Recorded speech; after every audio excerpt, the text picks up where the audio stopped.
Algebraic expressions. देखो algebraic expressions क्या है? Combination of numbers variables and mathematical operations without an equal sign. क्या है अलजेब्रिक एक्सप्रेशन? कॉम्बिनेशन है किसका? नंबर्स का, वेरिएबल्स का और मैथमेटिकल ऑपरेशंस का, पर इक्वल साइन के बगैर। जैसे अगर मैं एग्जांपल ले लूँ, ये हमारी पूरी क्या है? 3x + 5 = 0। ये पूरी हमारी क्या है? Algebraic equation. मैं दोबारा रिपीट करता हूँ, क्या है ये? Algebraic equation. लेकिन इसमें अगर आप ये वाला पार्ट देखो तो इसको मैं कह सकता हूँ क्या? Algebraic expression. क्या कह सकता हूँ? Algebraic expression. क्यों? क्योंकि देखो ये है कॉम्बिनेशन किसका? नंबर्स का, वेरिएबल्स का और मैथमेटिकल ऑपरेशंस का। ठीक है, देखो 3 और x के बीच में मल्टीप्लाई, और मल्टीप्लाई क्या है? एक मैथमेटिकल ऑपरेशन ही है। प्लस भी है 3x और 5 के बीच में, तो वो भी क्या है? एक मैथमेटिकल ऑपरेशन। नंबर्स आपको दिख रहे हैं 3 और 5, और x हमारा क्या है? एक वेरिएबल है। ठीक है, समझ में आया? अब एक और चीज़ कि हम इक्वल साइड के बगैर ये वाला जो मतलब पार्ट है उसको मैं कह सकता हूँ अलजेब्रिक एक्सप्रेशन। लेकिन इस वाले पार्ट को मैं क्या कहूँगा? जैसे कि ज़ीरो है ये, इस ज़ीरो को मैं यहाँ पर क्या कह सकता हूँ? तो ये भी क्या है? एक अलजेब्रिक एक्सप्रेशन ही है। अब आप कहोगे सर ये अलजेब्रिक एक्सप्रेशन कैसे है? इसमें नंबर तो है, ये खुद नंबर है एक, लेकिन ना इसमें हमें वेरिएबल दिख रहा है और ना ही हमें इसमें कोई मैथमेटिकल ऑपरेशन दिख रहा है। तो मैं इसको अलजेब्रिक एक्सप्रेशन क्यों कह रहा हूँ? वैसे इस तरीके की एक्सप्रेशन जो जिसमें सिर्फ नंबर हो उसको हम कहते हैं क्या? Constant algebraic expression. क्या? Constant algebraic expression. लेकिन मैं इसको अलजेब्रिक एक्सप्रेशन क्यों कह रहा हूँ वो मैं आपको बताता हूँ अभी। देखो सबसे पहली चीज़ कि मिटा देते हैं, एक सेकेंड। मैं भी आपको एक चीज़ दिखाऊंगा और इंशाल्लाह आपको वो चीज़ बहुत पसंद आएगी।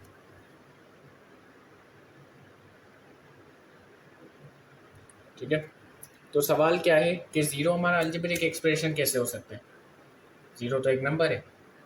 ठीक है, तो अगर मैं ज़ीरो की बात करूं, ठीक है, अगर मैं ज़ीरो में फॉर एग्जांपल मान लो x प्लस करता हूँ, ओ सॉरी मल्टीप्लाई करता हूँ, तो तुम्हें पता है किसी भी नंबर को अगर मैं ज़ीरो से मल्टीप्लाई करूँगा तो आंसर क्या आएगा? ज़ीरो ही आएगा।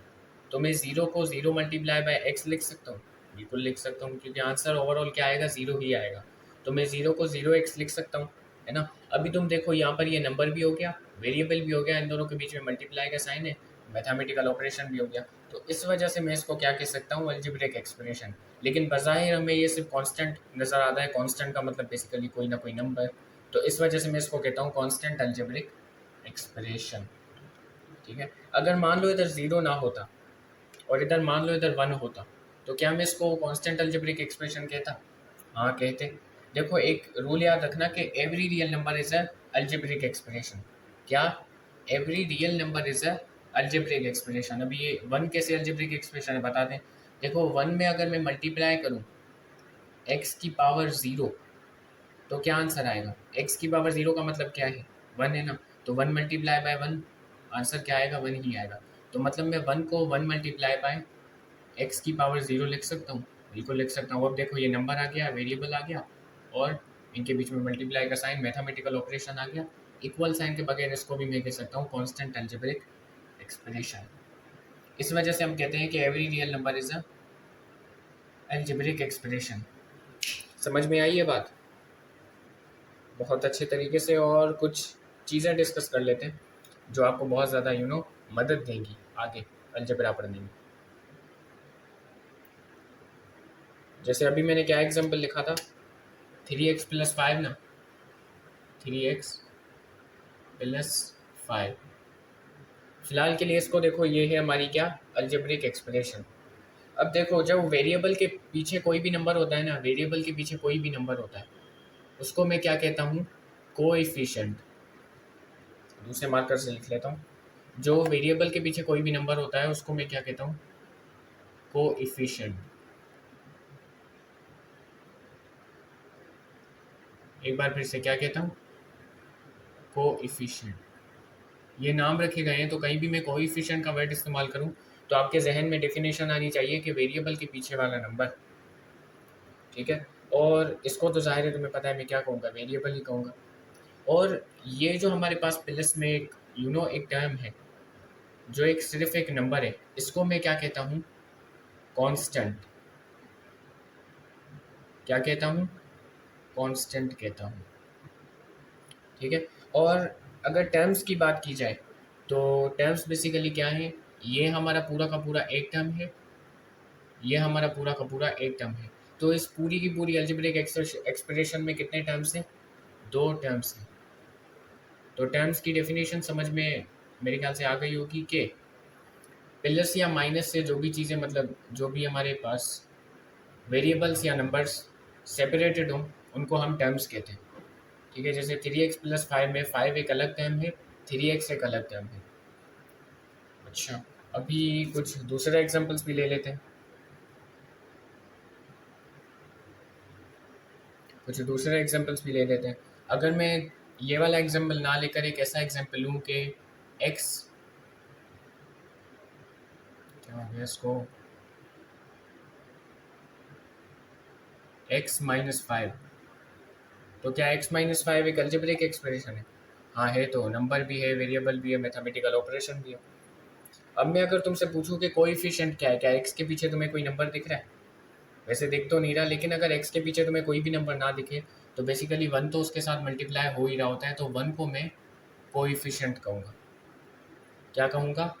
कोएफिशिएंट। समझें?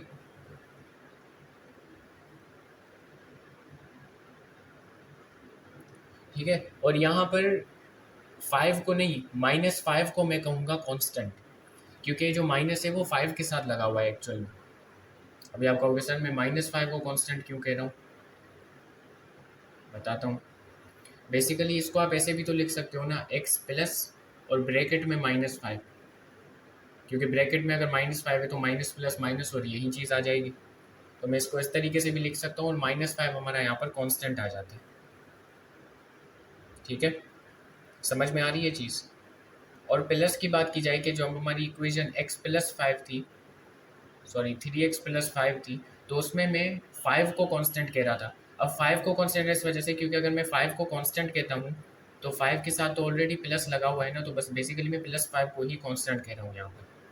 तो कंफ्यूज होने की ज़रूरत नहीं है इस चीज़ में। तो मैं -5 को क्या कहूँगा, कांस्टेंट कहूँगा।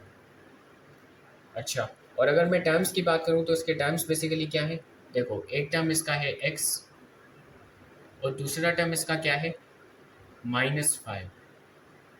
समझ में आ रही है चीज़ ये पूरी? तो यहीं तक है हमारा क्या, अलजेब्रिक एक्सप्रेशंस का कॉन्सेप्ट। और इसके आगे हम पढ़ते हैं degree of N algebraic expression. अच्छा एक सेकंड, शायद मैं आपको ना अलजेब्रिक इक्वेशन के बारे में बताने से भूल गया। अलजेब्रिक इक्वेशन बेसिकली क्या है, पहले हमने एक छोटा सा एग्जांपल लिया था, मैं इधर ले लेता हूँ कोने पर, थोड़ा सा ध्यान दो। इक्वेशन हमने क्या देखी थी, 3x+5 = 0। अब इसको मैं अलजेब्रिक इक्वेशन कह रहा हूँ। अलजेब्रिक इक्वेशन का कॉन्सेप्ट ये होता है कि जब दो अलजेब्रिक एक्सप्रेशंस के बीच में इक्वल का साइन हो, उसको मैं क्या कहूँगा, अलजेब्रिक इक्वेशन। क्या ये एक अलजेब्रिक एक्सप्रेशन है? हाँ। क्या ये एक अलजेब्रिक एक्सप्रेशन है? हाँ, लेकिन कांस्टेंट अलजेब्रिक एक्सप्रेशन। और क्या इनके बीच में इक्वल का साइन है? इक्वल का साइन है, तो इसी वजह से मैं इसको कहूँगा अलजेब्रिक इक्वेशन। इक्वेशन, अगर तुम इक्वेशन वाले वर्ड पे गौर करो तो वो इक्वेशन इंडिकेट यही कर रहा है कि इक्वल का साइन। ठीक है। तो अलजेब्रिक इक्वेशन की डेफिनेशन आप क्या लिखोगे कि दो अलजेब्रिक एक्सप्रेशंस के बीच में अगर इक्वल का साइन हो तो हम उसे अलजेब्रिक इक्वेशन कहेंगे। ठीक है, ये चीज़ क्लियर हुई? अच्छा, अभी अपने टॉपिक पर आ जाते हैं कि degree of N algebraic expression. अगर एक अलजेब्रिक एक्सप्रेशन आपको दिया जाए तो उसकी डिग्री क्या होगी? देखो, highest power of the variable in an algebraic expression. कोई भी आपको अलजेब्रिक एक्सप्रेशन गिवन है तो उसमें जो वेरिएबल है उसकी हाईएस्ट पावर क्या है, बड़ी से बड़ी पावर क्या है, उसको मैं डिग्री कहूँगा। जैसे अगर आपको ये वाला अलजेब्रिक एक्सप्रेशन गिवन है 5x³ - 2x + 7, तो क्या इसकी डिग्री क्या होगी? देखो, क्या इसके पास वेरिएबल है? इसके पास वेरिएबल है, लेकिन उस पर पावर क्या है, 0। ठीक है। क्या इसके पास वेरिएबल है? हाँ, लेकिन उसके ऊपर पावर क्या है, 1। क्या इसके पास, इस टर्म के पास वेरिएबल है? वेरिएबल तो है लेकिन उस पर पावर क्या है 3। सबसे ज़्यादा पावर वेरिएबल पे किस पे, इस वाले वेरिएबल पर, और पर ज़्यादा से ज़्यादा पावर क्या है 3, तो मैं इसकी डिग्री क्या पाऊँगा 3। समझ में आया? तो वेरिएबल पर मैक्सिमम पावर, समझ में आई? अभी दूसरा क्वेश्चन कर लेते हैं कि अगर आपको ये टर्म दिया जाए कि 7x² इंटू वाई स्क्वायर, तो ये पूरा का पूरा बेसिकली क्या है, एक टर्म है। ठीक है तो अलजेब्रिक एक्सप्रेशन, लेकिन इसमें सिर्फ एक ही टर्म है। इसकी डिग्री कैसे फाइंड करोगे? देखो कभी भी इस तरीके का क्वेश्चन दिया जाए ना जिसमें एक टर्म हो, यहाँ पर एक टर्म में जो है एक्स और वाई को मल्टीप्लाई में दिया गया हो, क्या दिया गया है, मल्टीप्लाई में दिया गया है, तो उनकी पावर्स को सिंपली आप क्या कर दोगे, ऐड कर दोगे और वो आपकी डिग्री हो जाएगी। ठीक है तो 2 + 3 क्या होगा 5, लेकिन आपको पावर को ऐड करके भी देखना है कि दूसरे टर्म्स के मुकाबले में क्या वो पावर ज़्यादा है। ठीक है जैसे कि इसके साथ अगर कोई और टर्म होता, अब ये तो सिर्फ एक ही टर्म है ना, अगर इसके साथ मान लो मैं अगर तुम्हें इस तरीके का सवाल दे देता कि 7x² into Y cube plus x² और y की पावर 4, तो अब तुम बताओ डिग्री क्या होगी। अगर तुम इसको इनकी पावर का सम करोगे तो 2 + 3 5, और इनकी पावर का सम करोगे तो 4 + 2 6, तो डिग्री एक्चुअल में 6 होगी, क्योंकि मैक्सिमम पावर 6 निकल रही है। ज़्यादा से ज़्यादा पावर को देखना होता है। समझ में आया? ग्रेट। तो डिग्री क्या होगी इसकी 5। इसकी डिग्री क्या होगी ये तो आप बहुत आसानी से समझ गए होगे कि 9 को मैं 9 इंटू एक्स की पावर 0 कह सकता हूँ, तो एक्स पर पावर क्या है यहाँ पर 0, तो डिग्री क्या होगी 0, और ये सिर्फ एक ही टर्म है तो ज़ाहिर है हाईएस्ट पावर भी यही है। समझ में आया? तो degree of N algebraic expression ये है।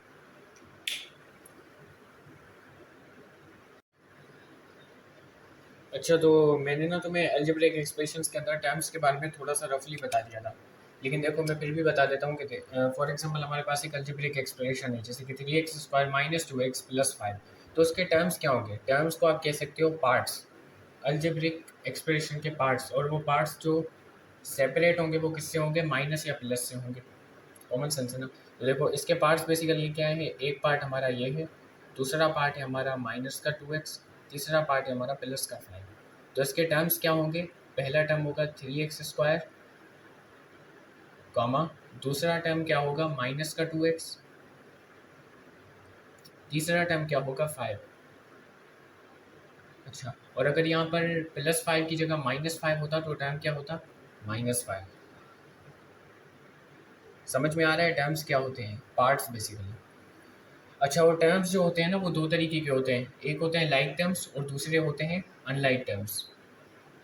अब देखो लाइक टर्म्स बेसिकली क्या होते हैं, सेम वेरिएबल्स और उन पर जो पावर्स हो वो भी सेम होनी चाहिए, तो उन दो टर्म्स को या तीन टर्म्स को हम लाइक टर्म्स कहेंगे।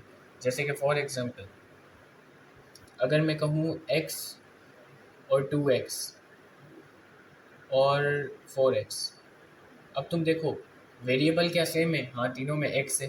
क्या वेरिएबल के ऊपर पावर भी सेम है? देखो इसके ऊपर भी पावर यही है, इसके ऊपर भी पावर 1 है, इसके ऊपर भी पावर 1 है, तो इन पर वेरिएबल भी सेम और पावर भी सेम, तो इन तीनों टर्म्स को मैं कह सकता हूँ कि ये है क्या, लाइक टर्म्स। इसी तरीके से अगर मैं कहूँ 3x² और इसी तरीके से अगर मैं कहूँ 3x² और हमारे पास आ जाता है 5x², तो अब देखो क्या इन पे वेरिएबल सेम है, हाँ वेरिएबल भी यहाँ पर भी x है, यहाँ पर भी x है। क्या वेरिएबल के ऊपर पावर सेम है, हाँ यहाँ पर भी पावर 2 है, यहाँ पर भी पावर 2 है। अच्छा अब ये अनलाइक टर्म्स बेसिकली क्या देख सकते हो, अनलाइक टर्म्स क्या होते हैं कि या तो वेरिएबल डिफरेंट हो या तो पावर डिफरेंट हो। यहाँ पर एंड का अल्फाज यूज़ हुआ था, मतलब वेरिएबल भी सेम होनी चाहिए, पावर भी। यहाँ पर और का अल्फाज यूज़ हुआ है, और का मतलब या, समझे? तो या तो वेरिएबल्स डिफरेंट हो या तो पावर्स डिफरेंट हो। जैसे एग्जांपल ले लेते हैं कि अगर मैं बात करूं x और x² की, क्या वेरिएबल सेम है? वेरिएबल तो चलो मान लिए सेम हो गए, लेकिन क्या पावर सेम है? पावर सेम नहीं है, इसके ऊपर पावर 1 है, इसके ऊपर 2 है, तो ये बेसिकली क्या है, हमारी अनलाइक टर्म्स। अच्छा कोई और एग्जांपल, जैसे कि हमारा 2x² और 2x³। अब तुम देखो यहाँ पर वेरिएबल तो सेम है लेकिन पावर डिफरेंट है। देख सकते हो x वेरिएबल सेम, 2 और 3 पावर क्या है, डिफरेंट। अभी अगर मैं एग्जांपल लूँ 2x और 2y, अब तुम देख सकते हो यहाँ पर पावर तो सेम है, इसकी भी उसके ऊपर भी पावर 1 है, इसके ऊपर भी पावर क्या है, 1 वेरिएबल के ऊपर, लेकिन वेरिएबल्स ही डिफरेंट है। एक वेरिएबल x है तो दूसरा क्या है, y। समझे? अब लाइक टर्म्स और अनलाइक टर्म्स के बारे में एक बात बता दूं मैं कि लाइक टर्म्स को आप आपस में प्लस या माइनस कर सकते हो, लेकिन अनलाइक टर्म्स को आप आपस में प्लस माइनस नहीं कर सकते। एग्जाम्पल ले, जैसे कि मैं पूरा ही मिटा दूं, आपको समझ में तो आ गया होगा। देखो समराइज कर देता हूँ। लाइक टर्म्स वो जिसमें वेरिएबल्स भी सेम होनी चाहिए। लाइक टर्म्स 2 या 3 टर्म्स जिनमें जो वेरिएबल्स हो और पावर्स हो वो सेम हो, तो उनको आप लाइक टर्म्स कहते हो। ठीक है। अनलाइक टर्म्स क्या होता है, या तो वेरिएबल डिफरेंट हो या तो पावर डिफरेंट हो। अभी मैं इसको मिटा के दिखाता हूँ कि लाइक टर्म्स को आप आपस में प्लस माइनस कर सकते हो, लेकिन अनलाइक टर्म्स को नहीं कर सकते। जैसे अगर मैं तुम्हें कहूँ कि तुम 2x को प्लस करो 3x के साथ, तो देखो क्या ये दोनों लाइक टर्म्स है, लाइक टर्म्स तो है। तो बेसिकली इसको प्लस कैसे करोगे तुम, लाइक टर्म्स तो है ना, वेरिएबल भी सेम, पावर भी सेम। ठीक है। इनको प्लस कैसे करोगे कि x को इधर ही रखोगे, बस इनके कोएफिशिएंट्स को प्लस कर दोगे, तो 2 + 3 5, तो 5x हमारा क्या आ जाएगा, आंसर। समझे? अच्छा, अभी मैं दूसरा सवाल लूँ कि 2x² + 3x। अब देखो क्या ये लाइक टर्म्स है, नहीं, ये अनलाइक टर्म्स है ना। वेरिएबल्स तो सेम है लेकिन पावर क्या है, डिफरेंट। तो तुम इसको प्लस नहीं करवा पाओगे, इसको तुम ऐसे ही छोड़ दोगे जैसे ये है। ठीक है, इसको तुम ऐसे ही छोड़ सकते हो। और अगर मैं कोई और सवाल लूँ, जैसे कि x - 2x, क्या ये दोनों लाइक टर्म्स हैं? हाँ, वेरिएबल भी सेम और पावर भी सेम। तो x माइनस, देखो यहाँ पर कोएफिशिएंट क्या है, 1। x को तो तुम सेम ही रखोगे, तो 1 - 2 क्या होता है, -1, तो -1x। अब सिंपली आप इसको कह सकते हो -x हमारा क्या है, आंसर। तो लाइक टर्म्स को आप आपस में माइनस या प्लस करवा सकते हो, लेकिन अनलाइक टर्म्स को प्लस माइनस नहीं करवा सकते आपस में। अच्छा, अगर मैं तुम्हें कहूँ x और y को प्लस करो, क्या कर लोगे? नहीं कर पाओगे। देखो ये दोनों लाइक टर्म्स तो है ही नहीं ना। एक में x है, दूसरे एक टर्म जो है x है, दूसरा y है। पावर्स इनकी सेम है लेकिन वेरिएबल्स क्या है, डिफरेंट। तो इसको तुम ऐसे ही छोड़ दोगे, x + y। जब तक तुम्हें x और y की वैल्यू नहीं गिवन है तब तक तुम x + y को फाइंड नहीं कर पाओगे। समझेंगे? तो यहीं तक था हमारा लाइक और अनलाइक टर्म्स। अभी हम आ जाते हैं अपने दूसरे टॉपिक पर। ठीक है, तो अलजेब्रिक एक्सप्रेशंस के बारे में हमने पढ़ लिया, लेकिन टाइप्स ऑफ अलजेब्रिक एक्सप्रेशंस के बारे में भी अभी पढ़ना बाकी है। देखो, अगर अलजेब्रिक एक्सप्रेशंस की टाइप्स की बात की जाए तो 3 ही तरीके के टाइप्स होते हैं जो आपके बुक में डिस्कस किए गए हैं। पहला पोलिनोमियल, दूसरा रैशनल एक्सप्रेशन और तीसरा इर्रेशनल एक्सप्रेशन। तीनों को एक एक करके डिस्कस करेंगे। सबसे पहला टाइप है पोलिनोमियल एक्सप्रेशन, या सिंपली आप इसको पोलिनोमियल भी कहते हो। आई होप आपने प्रीवियस क्लासेस के अंदर 7-8 के अंदर पोलिनोमियल को पढ़ा होगा, लेकिन आज इसको दोबारा से पढ़ेंगे। पोलिनोमियल बेसिकली क्या होता है, एक ऐसी अलजेब्रिक एक्सप्रेशन, अभी ध्यान से सुनना। देखो पोलिनोमियल क्या है, एक ऐसी अलजेब्रिक एक्सप्रेशन जिसमें जो वेरिएबल की पावर हो वो नॉन नेगेटिव इंटीजर हो। नॉन नेगेटिव इंटीजर को ज़रा गौर से समझो। नॉन नेगेटिव इंटीजर क्या है, सबसे पहले इंटीजर्स लिखो। इंटीजर्स क्या होते हैं पता है ना, यहाँ से माइनस वाले सारे नंबर्स और ज़ीरो और प्लस वाले नेचुरल नंबर्स। तो आप कह सकते हो positive and negative whole numbers का सेट, आप इसे कह सकते हो इंटीजर्स। तो ये हमारे इंटीजर्स हैं। ये कह रहे हैं नॉन नेगेटिव इंटीजर्स, मतलब सारे जो नेगेटिव इंटीजर्स हैं उनको हटा दो। मतलब जो पावर होनी चाहिए वेरिएबल के ऊपर वो सिर्फ पॉजिटिव इंटीजर होनी चाहिए। मतलब या तो 0 हो, 1 हो, 2 हो, 3 हो, 4 हो, ऐसे। अब ये भी पता, अभी यहाँ पर देखो एक वर्ड नोटिस करना, नॉन नेगेटिव इंटीजर की बात हो रही है। ठीक है, मतलब वेरिएबल पर जो पावर हो वो नेगेटिव नहीं होनी चाहिए और दूसरी फ्रैक्शन में भी नहीं होनी चाहिए। फ्रैक्शन समझते हो, जैसे पावर जो है, अगर मान लो वेरिएबल के ऊपर पावर आ गई, एक्स के ऊपर मान लो पावर आ गई 1/2, तो उसको मैं पॉलिनोमियल नहीं कह सकता। इसी तरीके से अगर उसके ऊपर कोई नेगेटिव पावर आ गई, जैसे कि -1 या -2, तो फिर मैं उसमें इसको पॉलिनोमियल नहीं कहूँगा। देखो, अगर इसके ऊपर पावर -1 है तो मैं इसको ऐसे लिख सकता हूँ 1/x, तो 1/x भी मैं यही कहूँगा कि पॉलिनोमियल नहीं है। तो मैं एक बार फिर से रिपीट कर देता हूँ कि पॉलिनोमियल क्या होता है, एक ऐसी अलजेब्रिक एक्सप्रेशन जिसमें जो वेरिएबल की पावर हो वो नॉन नेगेटिव इंटीजर हो, मतलब 0 1 2 3 4 5 6 ये वाली पावर्स होनी चाहिए। और अगर कोई नेगेटिव पावर या कोई फ्रैक्शन में पावर आ गई तो उसको आप पॉलिनोमियल नहीं बोलोगे। अभी कुछ एग्जांपल्स ले लेते हैं, जैसे अच्छा, एग्जांपल से पहले एक और चीज़ कि ये जो आप देख रहे हो ना, पी और ब्रैकेट में एक्स है, ये बेसिकली पॉलिनोमियल को शो करने का तरीका होता है। ये हमें दिखाता है कि ये जो हमारी अलजेब्रिक एक्सप्रेशन है वो एक क्या है, पॉलिनोमियल है। जैसे ये हमारी एक अलजेब्रिक एक्सप्रेशन है, तुम देख सकते हो इसमें जो वेरिएबल के ऊपर पावर है वो नॉन नेगेटिव इंटीजर है। इसके ऊपर 2 है, देखो 2 एक नॉन नेगेटिव इंटीजर है। इस वेरिएबल के ऊपर पावर 1 है, 1 भी एक नॉन नेगेटिव इंटीजर है। इसमें जो वेरिएबल है कांस्टेंट का, उस पर वेरिएबल की पावर क्या है, 0। तो ये भी क्या है, एक नॉन नेगेटिव इंटीजर, तो मैं इसको कह सकता हूँ ये एक पॉलिनोमियल है। पॉलिनोमियल को दिखाने के लिए मैं पी या क्यू और ब्रैकेट में एक्स ले लेता हूँ और इसको इसके इक्वल ले लेता हूँ। ये सिर्फ दिखाते हैं कि ये पॉलिनोमियल है।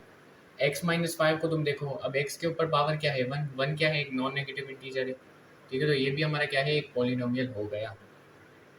तो ये हमारा क्या है, एक पॉलिनोमियल, और ये भी हमारा क्या है, एक पॉलिनोमियल। अभी आपसे एक सवाल है, अगर मैं तुमसे कहूँ √x+1, क्या ये एक पॉलिनोमियल है, हाँ या ना? देखो, √x+1 जो है पॉलिनोमियल नहीं है। क्यों नहीं है? क्योंकि देखो, √x, एक्स पर रूट का मतलब क्या है कि एक्स पर पावर 1/2, और देखो एक्स के ऊपर पावर अगर फ्रैक्शन में आ रही है, मतलब 1/2 जैसे कि, तो वो पॉलिनोमियल नहीं कहलाएगा, क्योंकि पावर नॉन नेगेटिव इंटीजर होना चाहिए। इंटीजर, समझें? क्या होना चाहिए? नॉन नेगेटिव इंटीजर पावर होनी चाहिए वेरिएबल के ऊपर, वेरिएबल्स के ऊपर जो भी अलजेब्रिक एक्सप्रेशन में आएगी। ये चीज़ क्लियर हुई? ठीक है, तो आगे बढ़ते हैं।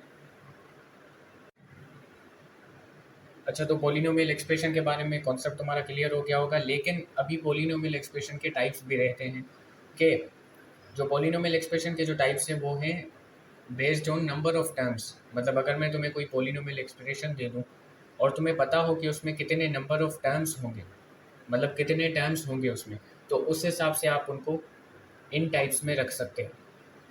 समझें? अच्छा, अभी टाइप्स डिस्कस कर लेते हैं पॉलिनोमियल एक्सप्रेशन का। मान लो कोई भी पॉलिनोमियल है जिसका सिर्फ एक टर्म है। मान लो मैं तुम्हें कोई भी पॉलिनोमियल एक्सप्रेशन दे देता हूँ जिसमें सिर्फ एक टर्म है, तो उसको मैं क्या कहूँगा, मोनोमियल। एग्जाम्पल ले लेते हैं, जैसे कि फॉर एग्जाम्पल अगर मैं तुम्हें कहूँ 7x, सबसे पहले ये देखो, क्या 7x हमारा एक पॉलिनोमियल है? हाँ, पॉलिनोमियल है। वेरिएबल के ऊपर जो पावर है वो 0 है, which is a non negative integer. तो ये पॉलिनोमियल तो है, लेकिन देखो ये जो हमारा पॉलिनोमियल है इसमें कितने टर्म्स हैं? भाई ये एक ही तो टर्म है ना, ये पूरा का पूरा क्या है, हमारा एक टर्म है। तो ये बेसिकली हमारा क्या हो गया, मोनोमियल। अच्छा, अभी मैं अगर तुम्हें कहूँ 3y, तो क्या 3y भी एक मोनोमियल है? 3y भी एक मोनोमियल है, तुम खुद अंदाज़ा लगा सकते हो। अच्छा, अभी अगर मैं तुम्हें कहूँ कि 2, सिर्फ 2, क्या 2 एक मोनोमियल है? एक्चुअल में देखा जाए तो 2 एक मोनोमियल ही है, क्योंकि देखो अगर आप 2 लिख रहे हो तो इसका मतलब क्या है, 2 इंटू एक्स की पावर 0, एक्स की पावर 0 1 के इक्वल होता है, तो 2 मल्टीप्लाई बाई 1 2 के इक्वल होगा। तो 2, अगर तुम कोई भी ऐसे नंबर खाली देखो तो समझ जाया करो उसके साथ वेरिएबल है, लेकिन उसके ऊपर जो पावर है वो 0 है, और 0 क्या है, एक नॉन नेगेटिव इंटीजर है। तो ये बेसिकली क्या हो गया, एक मोनोमियल ही हो गया। मोनोमियल समझ में आ गया? अभी बाइनोमियल पे चलते हैं। देखो बाइनोमियल में जो ये बाय है ना, बाय, ठीक है, ये बाय हमें दिखाता है 2। बाय का मतलब होता है 2। तो ऐसा पॉलिनोमियल जिसमें 2 टर्म्स हो, कितने टर्म्स हो, 2 टर्म्स हो, तो उसको हम कहते हैं बाइनोमियल। इसके भी बहुत सारे एग्जांपल्स निकल सकते हैं, जैसे कि मैं अगर तुम्हें कहूँ, x+y, तो क्या x+y एक बाइनोमियल है? बाइनोमियल है। देखो दो टर्म्स हैं इसके अंदर, है ना, और ये पूरा का पूरा क्या है, एक पोलिनोमियल है। देख सकते हो वेरिएबल के ऊपर पावर नॉन नेगेटिव इंटीजर है, इस पे भी 1 है, इस पे भी 1 है। अच्छा, अभी आगे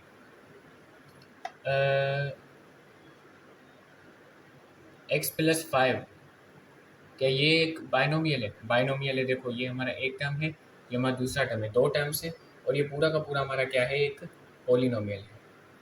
अच्छा, अभी मैं कहूँ अगर x² + 2xy, क्या ये हमारा एक बाइनोमियल है? वैसे है तो बाइनोमियल, देखो वेरिएबल के ऊपर पावर इधर क्या है 2, which is a non negative integer, और यहाँ पर वेरिएबल के ऊपर पावर 1 है और इस पर भी पावर 1 है, ठीक है। तो ये इसके ऊपर भी जो पावर है वो क्या है, नॉन नेगेटिव इंटीजर, ये जो कि है 1। और टर्म्स कितने हैं, दो टर्म्स हैं, एक ये टर्म रहा, एक दूसरा टर्म ये रहा, ठीक है। अभी ट्राइनोमियल इसी तरीके से, ट्राई ट्राई का मतलब होता है 3, तो इसमें कितने होने चाहिए, एक ऐसा पोलिनोमियल, सबसे पहले चेक करो वो पोलिनोमियल है कि नहीं है। पोलिनोमियल है, उसके बाद आप उसको क्लासीफाई करोगे उसके टाइप्स में। मान लो कोई भी पोलिनोमियल है जिसके पास 3 टर्म्स हैं, तो उसको आप क्या कहोगे, ट्राइनोमियल, सिंपल। जैसे कि x² + 2xy + y², क्या ये ट्राइनोमियल है? ट्राइनोमियल है, देखो 3 टर्म्स है इसके पास, 1 2 और 3 टर्म्स हैं, और वेरिएबल्स के ऊपर जो पावर है वो भी नॉन नेगेटिव इंटीजर्स है, ठीक है। कोई और एग्जांपल, जैसे कि x + y - 5, क्या ये एक ट्राइनोमियल है? ट्राइनोमियल है, देखो 3 टर्म्स हैं और इनके ऊपर जो पावर्स हैं 1 1, और इसमें जो वेरिएबल कोई भी लगा लो उसके ऊपर पावर 0 है, तो वेरिएबल्स के ऊपर पावर जो है वो नॉन नेगेटिव इंटीजर है, समझी? तो ये भी क्या है हमारे ट्राइनोमियल। ट्राइनोमियल समझ में आ गए? तो मोटा मोटा देखो, अलजेब्रिक एक्सप्रेशन के 3 टाइप्स होते हैं, उनमें से एक टाइप है पोलिनोमियल एक्सप्रेशन। अब पोलिनोमियल एक्सप्रेशन के भी 3 टाइप्स होते हैं, वो भी नंबर ऑफ टर्म्स के हिसाब से। एक होता है मोनोमियल, जिसमें सिर्फ एक टर्म होता है, ठीक है। मोनोमियल मतलब ऐसा पोलिनोमियल जिसमें सिर्फ एक टर्म हो। बाइनोमियल मतलब ऐसा पोलिनोमियल जिसमें 2 टर्म्स हो। और ट्राइनोमियल एक ऐसा पोलिनोमियल जिसमें 3 टर्म्स हो, समझे? तो ये हमारे हो गए टाइप्स ऑफ पोलिनोमियल एक्सप्रेशन, या सिंपली पोलिनोमियल। तो यहाँ तक मेरे ख्याल से, अच्छा एक और इम्पोर्टेंट पॉइंट, सॉरी, अभी अगर तुम्हें मैं कोई ऐसा पोलिनोमियल दे दूँ जिसमें 3 से ज़्यादा टर्म्स हो, ठीक है, अगर मैं तुम्हें एक ऐसा पोलिनोमियल दे दूँ, ये चीज़ें मिटा दूँ, ये चीज़ें आ गई होंगी, मिटा देते हैं, ठीक है। वैसे जनरली ये 3 टाइप्स होते हैं, लेकिन चलो मान लेते हैं तुम्हें मैं कोई ऐसा पोलिनोमियल कह देता हूँ, ठीक है, मैं तुम्हें ऐसा पोलिनोमियल दे देता हूँ जिसमें 4 टर्म्स हो या 4 से ज़्यादा हो, ठीक है। तो उसको मैं कहता हूँ क्या, मल्टीनोमियल। उसके लिए एक नया नाम निकला है, मल्टीनोमियल, लिख लेता हूँ यहाँ पर।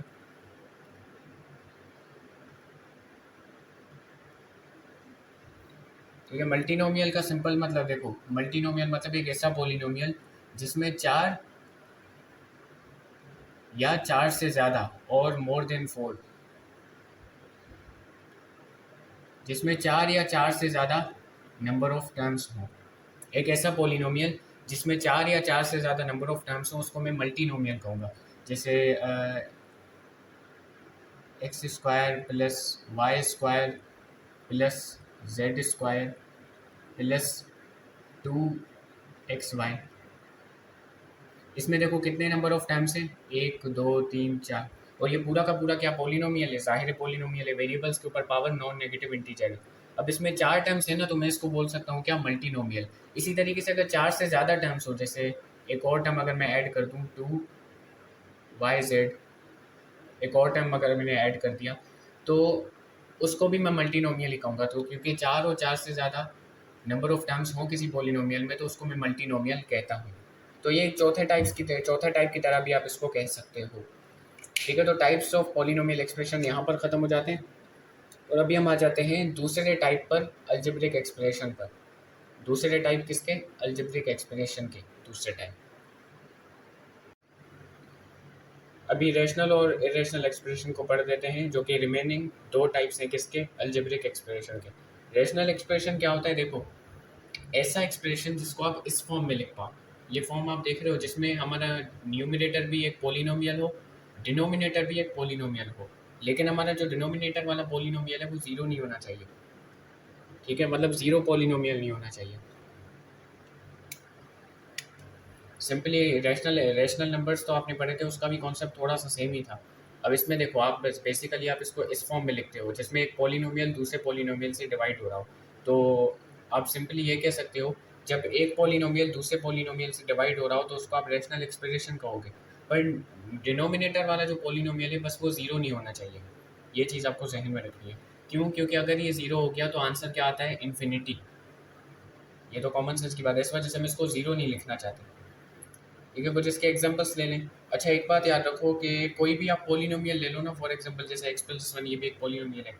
हर पोलिनोमियल, याद रखना, हर पोलिनोमियल एक रैशनल एक्सप्रेशन ही होता है, याद रखिएगा। अगर कोई भी मैं आपको पोलिनोमियल अगर लिख के दिखा दूँ ना, x² + 1 जैसे कि, अब ये भी एक रैशनल एक्सप्रेशन है। क्यों? क्योंकि डिनोमिनेटर में देखो तो डिनोमिनेटर में इसके 1 तो आएगा ही आएगा, आपको पता है। और 1 क्या है? 1 भी मैंने बताया था एक पोलिनोमियल ही है। तो ऐसा समझो ये भी एक पोलिनोमियल है, ये भी एक पोलिनोमियल है, तो ये इस फॉर्म में लिखा जा चुका है, न्यूमरेटर डिनोमिनेटर पर पोलिनोमियल, और ये आ गया क्या? रैशनल एक्सप्रेशन अपना पूरा। समझी? ग्रेट। अभी इसके एग्जांपल्स डिस्कस कर लेते हैं। जैसे कि पहला बहुत ही सिंपल एग्जांपल, x+1।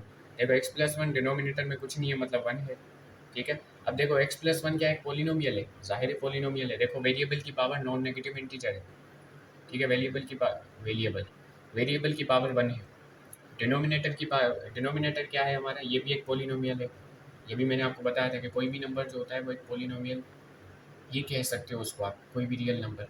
जैसे कि 1 है अगर, तो 1 को अगर मैं x की पावर 0 से मल्टीप्लाई करवाऊँ तो फिर भी आंसर क्या आएगा? 1 ही आएगा। x की पावर 0 1 के इक्वल होता है। तो ये क्या है? 1 की पावर 1 इंटू एक्स की पावर 0 क्या है? पोलिनोमियल है, तो हम 1 को भी एक पोलिनोमियल ही कह सकते हैं। देखो वेरिएबल की पावर क्या है? Non negative integer. तो समझिए। अच्छा, अभी दूसरा एग्जांपल देख लेते हैं, जैसे कि x² + 3x + 1 divided bye x+1। अब देखो ऊपर वाला क्या पोलिनोमियल है? ऊपर वाला पोलिनोमियल है।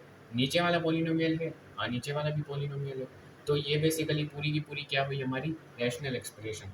बस याद रखना, न्यूमरेटर और डिनोमिनेटर पोलिनोमियल होने चाहिए, ठीक है। अभी इरेशनल एक्सप्रेशन पे आ जाते हैं। देखो, इरेशनल एक्सप्रेशन एक ऐसा एक्सप्रेशन जिसको आप दो पोलिनोमियल्स की फ्रैक्शन में नहीं लिख सकते, ठीक है। मतलब उसको इस फॉर्म में आप नहीं लिख सकते जिसमें एक पोलिनोमियल दूसरे पोलिनोमियल से डिवाइड हो रहा हो, इस फॉर्म में नहीं लिख सकते, याद रखिएगा। देखो इसकी तो फॉर्म ही यही है। जब आप इस फॉर्म में किसी अलजेब्रिक एक्सप्रेशन को ना लिख पाओ जिसमें ऊपर वाला पोलिनोमियल और नीचे वाला भी पोलिनोमियल हो, तो उसको आप इरेशनल एक्सप्रेशन कहोगे, ठीक है। या फिर सिंपल सी बात ये है, देखो अगर तुम इस फॉर्म को देखो तो इसमें चार केसेस हो सकते हैं। पहला केस तो यही है कि ऊपर वाला पोलिनोमियल हो, नीचे वाला पोलिनोमियल ना हो। दूसरा केस ये बन सकता है कि ऊपर वाला पोलिनोमियल हो, नीचे वाला पोलिनोमियल ना हो। तीसरा केस ये बन सकता है कि ऊपर वाला पोलिनोमियल ना हो और नीचे वाला पोलिनोमियल हो। तीसरा केस ये बन सकता है कि ऊपर वाला भी पोलिनोमियल ना हो, नीचे वाला भी पोलियोनोमियल ऊपर वाला भी पोलियोनोमियल क्या है? ऊपर वाला भी पोलिनोमियल ना हो और नीचे वाला भी पोलिनोमियल ना हो। तो ये जो हमने तीन केसेस बाद में डिस्कस किए ना, वो सारे के सारे इरेशनल एक्सप्रेशन के अंदर ही आ जाएंगे। ये चीज़ दोबारा रिपीट करके सुन लेना जो मैंने समझाने की कोशिश की है, ठीक है। तो इस फॉर्म में जब आप ना लिख पाओगे तो उसको आप इरेशनल एक्सप्रेशन कहोगे। एग्जांपल ले लो, जैसे कि ये √x+1। अब देखो इसके नीचे में कुछ नहीं है तो क्या है? 1। अब 1 तुम्हें पता है एक पोलिनोमियल है ना। अब क्या ऊपर वाला पोलिनोमियल है? ऊपर वाला पोलिनोमियल नहीं है। देखो x पर रूट है, इसका मतलब x की पावर क्या है? 1/2। और हमने पढ़ा था कि पावर वेरिएबल की नॉन नेगेटिव इंटीजर होनी चाहिए। नॉन नेगेटिव इंटीजर का मतलब है 0 1 2 3 4। अगर पावर फ्रैक्शन में आ गई तो उसको भी हम पोलिनोमियल नहीं कहेंगे। पोलिनोमियल, पता नहीं मैं इसको अभी पोलिनोमियल क्यों कह रहा हूँ, पोलिनोमियल, समझे। तो ये हमारा क्या है? एक इरेशनल एक्सप्रेशन है। क्यों? क्योंकि ऊपर वाला पोलिनोमियल नहीं है, ठीक है। ये बेसिक एग्जांपल यही है ना कि जो रैशनल एक्सप्रेशन ना हुआ वो इरेशनल एक्सप्रेशन होगा। तो इसका उल्टा कॉन्सेप्ट आप समझ सकते हो। अभी ये वाला एग्जांपल देखो तो देखो, ऊपर वाला पोलिनोमियल है, वेरिएबल पे पावर नॉन नेगेटिव इंटीजर। नीचे वाला पोलिनोमियल नहीं है क्योंकि वेरिएबल के ऊपर पावर जो है वो फ्रैक्शन में आ रही है। तीसरा एग्जांपल ये भी आप देख सकते हो, ऊपर वाला पोलिनोमियल है, हाँ है, क्योंकि 1 एक पोलिनोमियल है, आपको पता है। और नीचे वाला आप देख सकते हो y का क्यूब रूट है, y का क्यूब रूट का मतलब y की पावर 1/3, और पावर दोबारा से फ्रैक्शन में आ रही है, नॉन नेगेटिव इंटीजर पावर नहीं आ रही, तो नीचे वाला पॉलिनोमियल हमारा नहीं है। तो ये भी हमारा क्या आया, एक इरेशनल एक्सप्रेशन। उम्मीद करता हूँ ये रैशनल और इरेशनल एक्सप्रेशन का कॉन्सेप्ट क्लियर हो गया होगा। देखो जितने ज़्यादा आप सवालात करोगे ना, उससे ज़्यादा आपको पता चलता जाएगा कि रैशनल और इरेशनल एक्सप्रेशन क्या है।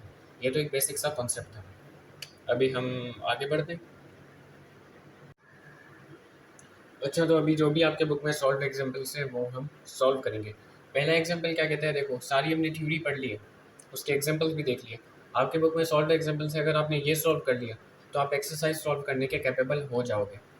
पहला एग्जाम्पल कहता है कि जो भी आपको अलजेब्रिक एक्सप्रेशन दी गई है, जैसे कि ये और ये, क्या ये पॉलिनोमियल है या नहीं है, बस आपको इतना बताना है। देखो क्या ये वाली एक्सप्रेशन पॉलिनोमियल है, इसमें देखो पहला टर्म हमारा क्या है, एक पॉलिनोमियल है ना, और दूसरा टर्म क्या एक पॉलिनोमियल है, दूसरा टर्म पॉलिनोमियल नहीं है। देखो पहले टर्म पर जो वेरिएबल की पावर है वो क्या है, नॉन नेगेटिव इंटीजर। दूसरे टर्म में ऊपर वाला तो पॉलिनोमियल है, क्या नीचे वाला पॉलिनोमियल है, नहीं है, क्योंकि वेरिएबल के ऊपर पावर जो है वो फ्रैक्शन में है। ठीक है जी, और अगर आप इसको सिंप्लीफाई करोगे तो कैसे करोगे, एक सेकंड, इसको क्या हो जाता है बार बार,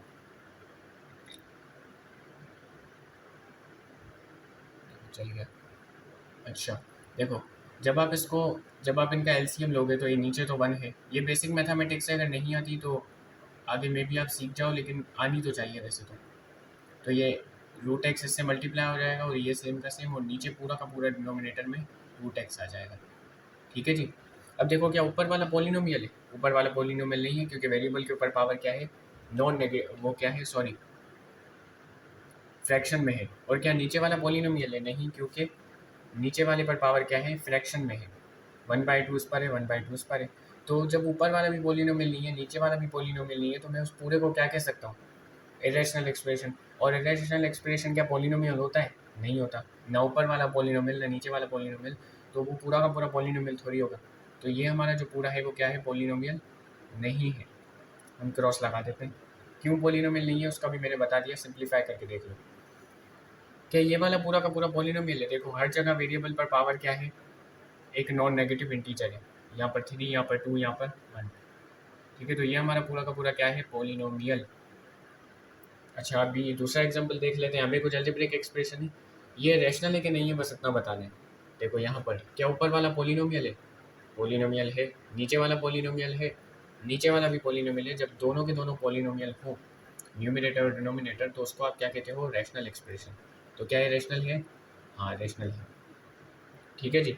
अभी दूसरे वाले एग्जाम्पल को देखो, देखो यहाँ पर ये वाला टर्म तो पॉलिनोमियल है, और इस वाले टर्म को देखो तो ऊपर वाला पॉलिनोमियल है लेकिन नीचे वाला पॉलिनोमियल नहीं है। जब आप इसको सिंप्लीफाई करोगे तो किस तरीके से आएगा, ये root x 6x³ -1 divided by root x. इसको उसी तरीके से सिंप्लीफाई किया जैसे हमने इसको किया था।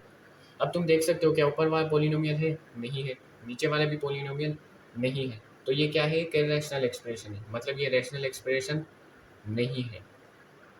ठीक है, ये थे हमारे दो एग्जांपल्स, और बाकी एग्जांपल्स कर लेते हैं जो कि बहुत ज़्यादा इम्पॉर्टेंट है। अच्छा, तो तीसरे एग्जांपल की तरफ बढ़ते हैं, और तीसरा एग्जांपल में हमसे कह रहे हैं कि हमें रैशनल एक्सप्रेशन को उसकी लोवेस्ट फॉर्म में रिड्यूस करना है। अभी देखो यहाँ पर लोवेस्ट फॉर्म क्या चीज़ होती है, पहले ये समझ लो कि मान लो हमारी कोई भी रैशनल एक्सप्रेशन है जिसको हम इस तरीके से लिखते हैं ना, ऊपर हमारा एक पॉलिनोमियल होता है जिसको हम पी एक्स कहते हैं, और नीचे वाला एक पॉलिनोमियल होता है जिसको हम क्यू एक्स कहते हैं। ठीक है, तो ऊपर वाले और नीचे वाले के दरमियान जो कॉमन फैक्टर है वो क्या होना चाहिए, 1। अगर वो 1 आ रहा है तो मतलब हमारा जो रैशनल एक्सप्रेशन है वो अपनी लोवेस्ट फॉर्म के अंदर है। अब ये कैसे आ रहा है वो हम सवाल हल करेंगे तो समझ में आ जाएगा।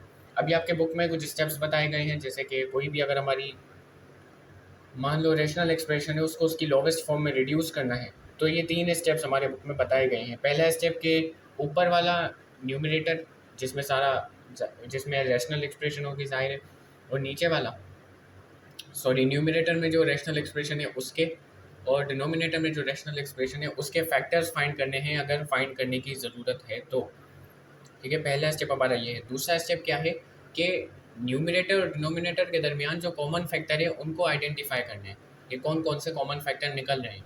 और जो कॉमन फैक्टर है तीसरे स्टेप में बस उन्हीं कॉमन फैक्टर को आप कैंसिल कर दोगे।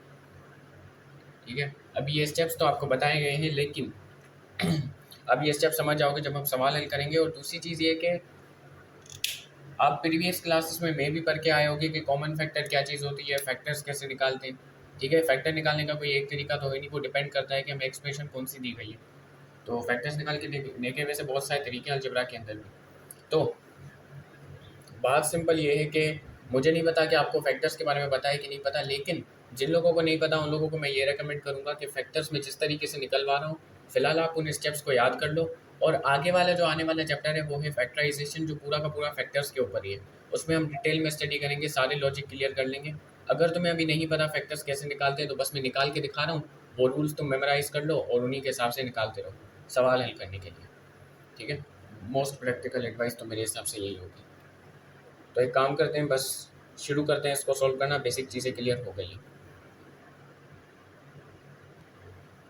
अच्छा, अभी ध्यान दो, यहाँ पर सबसे पहला स्टेप क्या था कि हमें जो ऊपर वाले रेशनल एक्सप्रेशन है उनके फैक्टर्स निकालने हैं। पहले हम इसका फैक्टर अलग से निकालेंगे, इसका अलग से निकालेंगे, और यहाँ पर देखो हमें इसका फैक्टर निकालने की ज़रूरत है। ठीक है, तो तीन बेसिकली एक्सप्रेशन हैं जिनके हमें फैक्टर्स निकालने, वो फैक्टर्स पुट करो और जो जो कैंसिल हो रहे हैं उनको कैंसिल कर दो बस। इस टाइप के अलजेब्रिक एक्सप्रेशन का फैक्टर कैसे निकालोगे? सिंपल सी बात है, आप x को कॉमन ले लो। ठीक है, अब देखो x को कॉमन लेने इसलिए बोला क्योंकि देखो पहले टर्म में भी x है और दूसरे टर्म में भी x है, तो मैं सिंपली अगर x को कॉमन ले लूँगा तो फैक्टर्स मेरे इसके निकल आएंगे। तो x को अगर मैं कॉमन लूँगा तो x यहाँ पर बाहर। अभी मैं बता रहा हूँ कॉमन का फैक्टर भी, तो कॉमन मेरे ख्याल से नहीं पता होगा या प्रीवियस क्लासेस में पढ़ के आए होगे तो शायद पता होगा। x को अगर मैं कॉमन लेता हूँ, ठीक है, तो आंसर क्या आएगा, x-1 यहाँ पर। अभी तुम कह रहे हो सर कैसे? देखो जब मैंने इसमें से x को बाहर निकालता हूँ ना, अगर मान लो मैंने x को इधर रख दिया तो इसका मतलब क्या है कि मैं इसको भी x से डिवाइड करवाऊंगा और इसको भी x से डिवाइड करवाऊंगा। ठीक है, और जब मैं इसको डिवाइड कराऊंगा तो देख सकते हो एक x से कट गया, ये x कट गया आपस में और ये आ गया। तो समझ में आया कॉमन लेने का कॉन्सेप्ट ये है बेसिकली, कि जब आप कोई भी x कॉमन लोगे तो उसको आप हर टर्म से क्या कराओगे, डिवाइड कराओगे। ठीक है, अभी अगर तुम्हें नहीं क्लियर हो रहा तो देखो, जब तुम x को x-1 से मल्टीप्लाई करोगे तो आंसर फिर भी x² - x ही आएगा। तो आप सिंपली इसको इस फॉर्म में लिख सकते हो। अभी x और x-1 क्या हो गए, इसके फैक्टर्स हो गए। ठीक है, क्योंकि आप जब इनको मल्टीप्लाई करवाओगे तो ये इसी के बराबर आएगा। अभी आपको अगर इस टाइप की एक्सप्रेशन दी गई हो तो उसके फैक्टर्स कैसे फाइंड होते हैं? इसमें आपको करना पड़ता है मिडिल टर्म ब्रेक। अभी मिडिल टर्म ब्रेक भी आप आगे सीखोगे, फिलहाल के लिए कुछ स्टेप्स हैं उनको आप देखो। x² का कोएफिशिएंट देखो, x² का कोएफिशिएंट क्या है, 1 है। अभी उस कोएफिशिएंट को आखिर के जो कांस्टेंट है उससे मल्टीप्लाई कर दो तो 1 6 6। अभी तुम 6 के क्या निकालोगे, फैक्टर्स निकालोगे।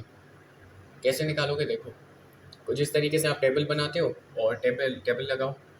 ये तो चीज़ आती होगी ना आपको कि 2 की टेबल लगती है 3 टाइम, 3 पर 3 की टेबल लगती है 1 टाइम।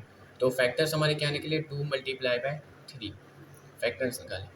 अभी हमें देखना क्या है कि किसी तरीके से ये जो हमारे फैक्टर्स निकले हैं इनको आपस में प्लस करवा कर या माइनस करवा कर क्या बीच वाला जो टर्म का कोएफिशिएंट है वो आ रहा है, हमें सिर्फ ये देखना है। तो देखो अगर हमें क्या है, ये -5 है ना इसका कोएफिशिएंट, अगर हमें -5 लेना है तो अगर मैं -2 को -3 से -2 और -3 का मैं आंसर निकालूँ तो क्या आता है, -5। ये बेसिकली तरीका होता है। देखो दो आपको फैक्टर्स मिले, उनका किसी तरीके से प्लस माइनस करवा के आपको बीच वाला जो टर्म है उसका कोएफिशिएंट के बराबर लाना पड़ता है। इसी को आप कहते हो कि आपने मिडिल टर्म को ब्रेक कर दिया, दो पार्ट्स में ब्रेक कर दिया। अभी देखो अगर मैं इसको ब्रेक करूँगा तो -5 को मैं लिख सकता हूँ -2 -3, है ना। तो -5x को मैं लिख सकता हूँ -2x और -3x, ऐसे लिख सकता हूँ। ठीक है, तो चलो लिखते हैं कि x² ये किसके बराबर आएगा, -2x -3x + 6। ठीक है, इस चीज़ को मिटा देते हैं अभी, तो ये इसके बराबर आ गया। फिलहाल के लिए सिर्फ रूल्स को देखते जाओ कि क्या क्या कर रहे हैं, उसके बाद आगे के चैप्टर में ये चीज़ क्लियर होगी। ठीक है, अभी देखो यहाँ पर तुम सिर्फ इसको देखो और इसको देखो अलग से, नहीं इधर ब्रैकेट अभी नहीं लगा सकते। अभी पहले दो टर्म्स में से कॉमन देखो क्या निकल रहा है, कॉमन निकल रहा है हमारा x, तो x को कॉमन ले लो। x को कॉमन लिया तो क्या आया, x-2। ठीक है, अभी तीसरे और चौथे टर्म में देखो क्या कॉमन निकल रहा है, कॉमन निकल रहा है हमारा माइनस का 3 हम कॉमन निकालेंगे क्योंकि ये वाला जो टाइम है इसको हम पॉजिटिव लाना चाहते हैं और ये पॉजिटिव आ जाएगा। -3 अगर मैं कॉमन लूँगा यहाँ से तो x से जो है -3 मैंने निकाला तो सिर्फ x बचा, और +6 से मैंने जब -3 कॉमन लिया तो मतलब -3 इससे डिवाइड हो रहा है, तो ये आएगा कोई -2। अब तुम देखो ये, अभी ये देखो जो दो जो सॉरी, जो दो हमारे पास टर्म्स आ रहे हैं इसमें इसमें x-2 और यहाँ पर भी x-2 कॉमन निकल रहा है। तो अगर मैं x-2 और x-2 को कॉमन निकालूंगा तो वो कुछ इस तरीके से ब्रैकेट में आ जाएगा जैसे हम पहले कर रहे थे, और बाकी क्या बचा हमारा x-3, और यही इसके फैक्टर्स हैं x-2 x-3। ठीक है, तो इसके फैक्टर्स क्या निकले हमारे पास, x-2 और x-3। सर हम कैसे माने ये इसके फैक्टर्स हैं, आप सिंपली x-2 और x-3 को मल्टीप्लाई करवा के देखो, अगर ये आंसर आ रहा है तो पक्का ये इसके फैक्टर्स ही हैं। ठीक है, अभी इसका फैक्टर्स भी वैसे ही निकलेंगे। देखो कोएफिशिएंट इसका क्या है 1, इसको 2 से मल्टीप्लाई करवाया, 2 के फैक्टर्स निकाले, 2 के क्या निकलते हैं, 2 पर 2 की टेबल लगती है 1 टाइम। ठीक है, और 1 पे 1 की टेबल लगती है 1 टाइम। अब जितना चाहो उसको खींच सकते हो। अभी हमें -3 लाना है, -3 लाना है तो हमारे पास फैक्टर्स क्या है 2 और 1 है ना। तो -3 लाना है तो मैं कह सकता हूँ कि अगर मैं -2 को माइनस करवाऊँ 1 के साथ तो आंसर क्या आता है -3। तो -3x को आप लिख सकते हो -2x -x।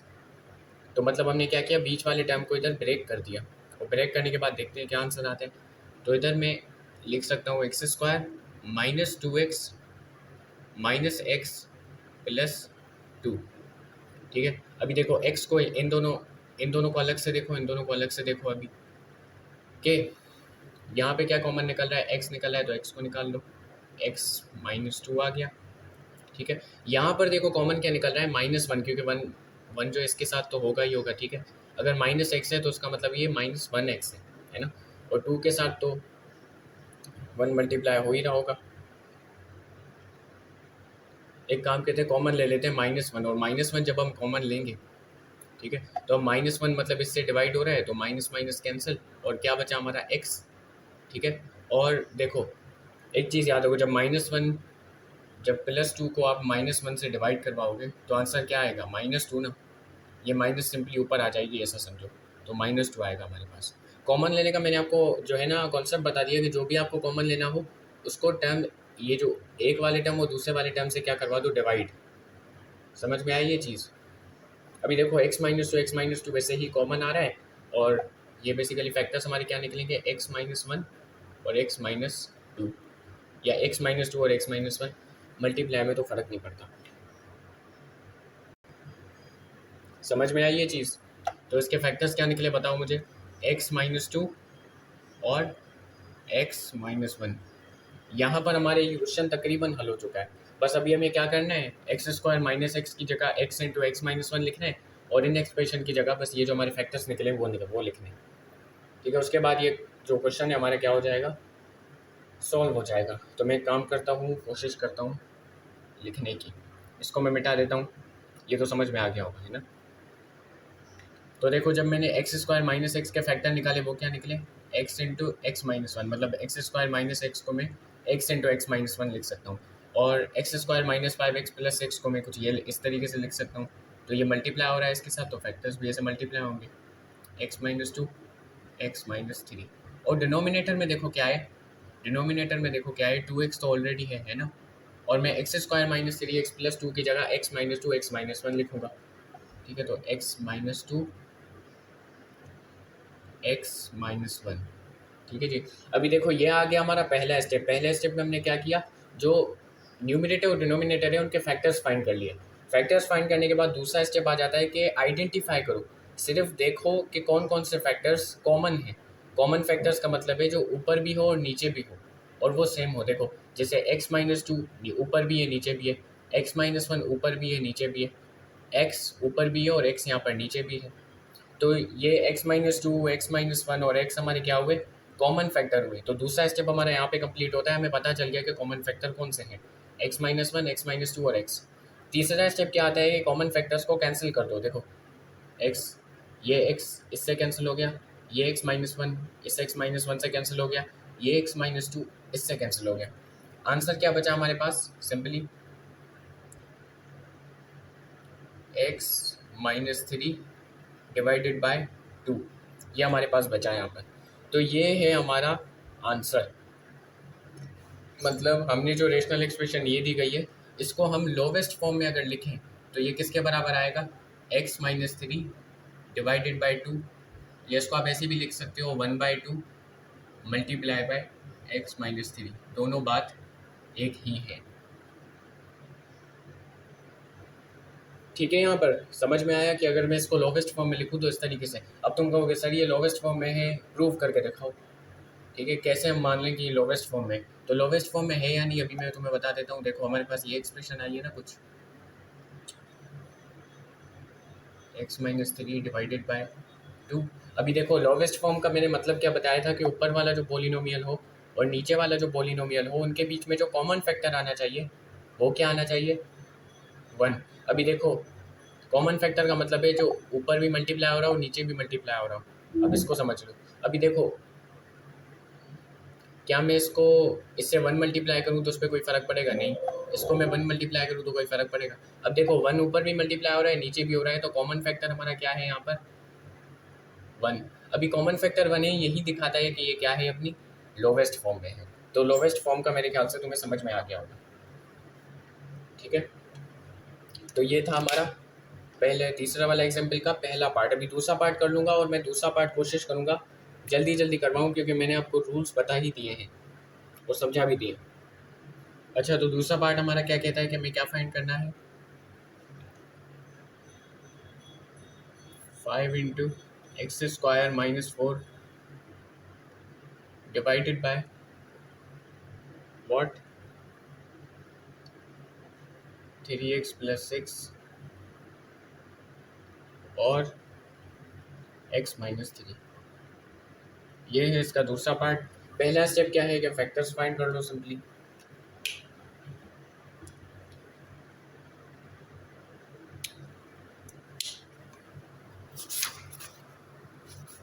फैक्टर्स फाइंड कर लो। अभी फैक्टर्स कैसे फाइंड करवाता हूँ, मैं बारी बारी करवाता हूँ, तुम्हें बताया। देखो पहले मैं इसके फैक्टर्स फाइंड करके दिखाऊंगा, फिर इसके। ठीक है, तो पहले मुझे फैक्टर्स किसके फाइंड करने हैं, एक्स स्क्वायर माइनस 4 के। ठीक है, फिर मुझे फैक्टर्स फाइंड करूँगा मैं 3x प्लस 6 के। उसके बाद मैं करूँगा x माइनस 3 के फैक्टर्स फाइंड करने की ज़रूरत नहीं है। ठीक है, इसके फैक्टर्स फाइंड करने की फिर भी थोड़ी बहुत नीड है। सबसे पहले आसान वाला कर लेते हैं। देखो 3x प्लस 6 के फैक्टर्स फाइंड करना आसान है। सिंपली 3 को कॉमन ले लो। 3 को जब हमने कॉमन ले लिया तो आगे क्या आया, देखो x में से 3x में से 3 निकला, मतलब 3x में से 3 डिवाइड हुआ तो 3 से कैंसिल, x बचा। और 3 का कॉमन, ज़ाहिर है x का अगर मैंने कॉमन लिया है तो इसका मतलब सिंपली ये था ना कि 3 से डिवाइड होगा, तो 3 1 से 3, 3 2 से 6, तो x प्लस 2 हमारा क्या आया आंसर। तो 3x प्लस 6 की जगह मैं लिख सकता हूँ 3 इंटू एक्स प्लस 2। समझें, ग्रेट। अभी एक्स स्क्वायर माइनस 4 के हमें फैक्टर्स फाइंड करने हैं। एक सेकेंड, इसको मैं जरा साइड पे ले आया हूँ, तो इससे फ़ायदा क्या होगा कि बस जगह में थोड़ी सी मिल जाएगी। इसके फैक्टर्स किस तरीके से फाइंड कर दें, इसके लिए ना तुम्हें एक फॉर्मूला पता होना चाहिए, जो कि हम मेरे ख्याल से नेक्स्ट लेक्चर में डिस्कस करेंगे। ठीक है, तो फॉर्मूला क्या है हमारा, ए स्क्वायर माइनस बी स्क्वायर। ये पिछले क्लासेस में मेरे ख्याल से देखा होगा, नहीं देखा तो नेक्स्ट वाला लेक्चर देखोगे ना, उसमें भी क्लियर हो जाएगा। सिंपली फ़िलहाल के लिए ये फॉर्मूला याद कर लो, ए प्लस बी और ए माइनस बी। इसका मतलब A square minus B square को आप लिख सकते हो A plus B multiply by A minus B. कैसे, ए प्लस बी को ए माइनस बी से जब आप मल्टीप्लाई कराओगे तो आंसर यही आने वाला है। ठीक है, तो ये फॉर्मूला हमारा क्या है, ट्रू है। इस फॉर्मूला को अगर हम इधर लगाएंगे तो इसके फैक्टर्स हमें देखो मिल जाएंगे आराम से। ये दोनों फैक्टर्स हुए ना, ए स्क्वायर माइनस बी स्क्वायर के ए प्लस बी और ए माइनस बी क्या है, फैक्टर्स, क्योंकि इनको मल्टीप्लाई करवाने पर आंसर ही आता है। तो कभी ये बात एक समझे कि कभी कभी फैक्टर्स फाइंड करने के लिए हमें फॉर्मूला लगाना पड़ता है। समझेंगे, ग्रेट। तो इसको मैं मिटा देता हूँ और फॉर्मूला अप्लाई करके दिखाता हूँ।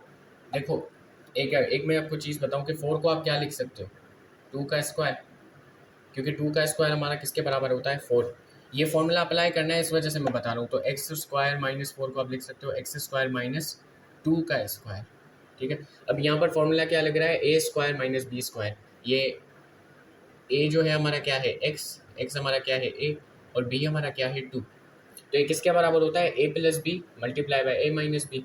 तो अभी बस सिंपली क्या कर दो, फॉर्मूला पुट कर दो कि X square minus 2 square will be equal to what according to formula A plus B. A का मतलब है एक्स, बी का मतलब है 2, तो x प्लस 2 और x माइनस 2। ये फॉर्मूला इस तरीके से अप्लाई हो गया। तो हमें एक्स स्क्वायर माइनस 4 के हमें फैक्टर्स मिल गए, x प्लस 2 और x माइनस 2। तो अभी एक काम करते हैं, हमें जो जो फैक्टर्स मिले मैं इधर लिख लेता हूँ उसको। X square minus 2 square is equals to what, x plus 2 और एक्स माइनस 2। ठीक है, अभी हम इन चीज़ों को मिटा देते हैं और जो जो फैक्टर्स आए उनको सिंपली पुट कर देते हैं। समझे? अच्छा, अभी बस इनकी जगह इनके फैक्टर्स पुट कर लो और अभी हम सवाल पे पहुंच जाएंगे। 5 का 5 हमारा सेम था जो कि होगा एक्स स्क्वायर माइनस 4 की जगह मैं लिख सकता हूँ एक्स प्लस 2 और एक्स माइनस 2। देख सकते हो इसके बराबर है ना। तो डिवाइड में देखो अभी तुम 3x प्लस एक्स के फैक्टर्स क्या निकले थे, 3 इंटू एक्स प्लस 2 है ना, और एक्स माइनस 3 तो हमारा इधर ही है। अभी देखो ये था हमारा पहला स्टेप, हमने न्यूमरेटर और डिनोमिनेटर के फैक्टर्स फाइंड किए। दूसरा स्टेप ये कि आइडेंटिफाई करो कॉमन फैक्टर्स क्या हैं ऊपर और नीचे में। कॉमन फैक्टर क्या है हमारा x प्लस 2, क्योंकि ये ऊपर भी मल्टीप्लाई हो रहा है नीचे भी मल्टीप्लाई हो रहा है। तो अगर मैं इनको, और तीसरा स्टेप क्या होगा, इनको कैंसिल कर दो तो ये इससे कैंसिल हो गया। आंसर हमारा क्या आया, 5/3 into x minus 2 divided by x minus 3। ये हमारा आंसर आ रहा है। और अभी मैं चेक करके देखता हूँ क्या ये आंसर सही है। बिल्कुल सही है। और अभी अपनी क्या है, लोवेस्ट फॉर्म, सॉरी कैमरा हिल गया क्या, सॉरी। अभी ये क्या है, अपनी लोवेस्ट फॉर्म के अंदर है। तो अभी मैं इसको लिख सकता हूँ यहाँ पर, एक सेकेंड, है अल्लाह, देखो बार बार इसको मसला हो जाता है। देखो तो इसको मैं लिख सकता हूँ simply 5 into x minus 2 divided by 3 into x minus 3। और ये क्या है, अपनी लोवेस्ट फॉर्म है। लोवेस्ट फॉर्म का मतलब देखो, जब ऊपर और नीचे का कॉमन फैक्टर निकालोगे तो कॉमन फैक्टर यहाँ पर क्या निकल रहा है, 1 ही निकल रहा है। ठीक है, मतलब वो कॉमन फैक्टर का मतलब समझ रहे हो, जो न्यूमिनेटर में भी मल्टीप्लाई हो, नीचे डिनोमिनेटर में भी मल्टीप्लाई हो, दोनों सेम हो। तो सेम नंबर यहाँ पर कोई भी नहीं है तो 1 है। तो कॉमन फैक्टर क्या निकल रहा है ऊपर हमारा, 1। वही वाला कॉन्सेप्ट लग रहा है। तो ये क्या है, अपनी लोवेस्ट फॉर्म में है और आंसर हमारा सही निकला है। मुझे लग रहा था कि बच्चों को ना सबसे ज़्यादा सवाल इसी के ऊपर होगा और बाकी चीज़ें आसान है वो हम कर लेंगे, इस पे सवाल हो सकता है। और मैं तुम्हें एक चीज़ ज़रूर बताऊं कि जो हमारे आने वाले चैप्टर्स हैं वो बहुत ज़्यादा इंपॉर्टेंट होने वाले हैं। अगर 9th-10th अच्छे से नहीं पढ़ोगे तो फर्स्ट ईयर सेकंड ईयर तो मेरे ख्याल से तुम भूल ही जाओ। अगर पढ़ना चाहते हो तो पहले 9th-10th को पढ़ना ही पड़ेगा, तो आगे जाके 9th-10th को दोबारा पढ़ना पड़े इससे बेहतर अभी पढ़ लो। ठीक है जी, तो बस आगे के एग्जाम्पल्स में पढ़ते हैं। अच्छा, तो नेक्स्ट एग्जांपल में आपसे कह रहे हैं कि हमें सम फाइंड करना है, डिफरेंस फाइंड करना है और प्रोडक्ट फाइंड करना है रैशनल एक्सप्रेशन का। सिंपली हमें रैशनल एक्सप्रेशंस को हम यहाँ पर प्लस करवाएंगे, माइनस भी करवाएंगे और मल्टीप्लाई भी करवाना सीखेंगे कुछ एग्जांपल्स के थ्रू। ठीक है, तो सबसे पहले प्लस कैसे करवाते हैं रैशनल एक्सप्रेशंस को वो देख लेते हैं। ये दोनों रैशनल एक्सप्रेशंस है ना, तुम्हें पता है रैशनल एक्सप्रेशंस क्या होते हैं, बताया है पूरे लेक्चर में। अच्छा, इनको प्लस कैसे करवाते हैं, अगर आपने प्रीवियस क्लासेस के अंदर, बचपन के अंदर इस तरीके के फ्रैक्शन सॉल्व करना सीखे, जैसे 2/3 प्लस 1/4, इस तरीके के फ्रैक्शन सॉल्व करना सीखे हैं और अगर आपको आते हैं तो ये चीज़ भी आपके लिए बहुत आसान होगी। अगर ये नहीं आते तो पहले आप ये चीज़ सीख कर आएंगे। ठीक है, अभी मैं सिंपली एग्जाम्पल सॉल्व करवाऊँगा, जो चीज़ें ज़रूरी हैं वो बताता जाऊँगा। अच्छा, तो सबसे पहले इसको तुम प्लस कैसे करवाओगे, पहले तुम देखो डिनोमिनेटर को, ये दोनों डिनोमिनेटर सेम है, सेम नहीं है, डिफरेंट है। तो अभी एक काम करो कि जिसके फैक्टर्स निकालने की ज़रूरत है उसके पहले फैक्टर्स निकालो। अभी तुम फैक्टर्स कैसे निकालोगे, देखो फॉर एग्जांपल हमें एक्स स्क्वायर माइनस 1 का इधर फैक्टर निकालने की ज़रूरत है, इसका फैक्टर निकालने की ज़रूरत नहीं है ना, इसका फैक्टर नहीं निकलेगा,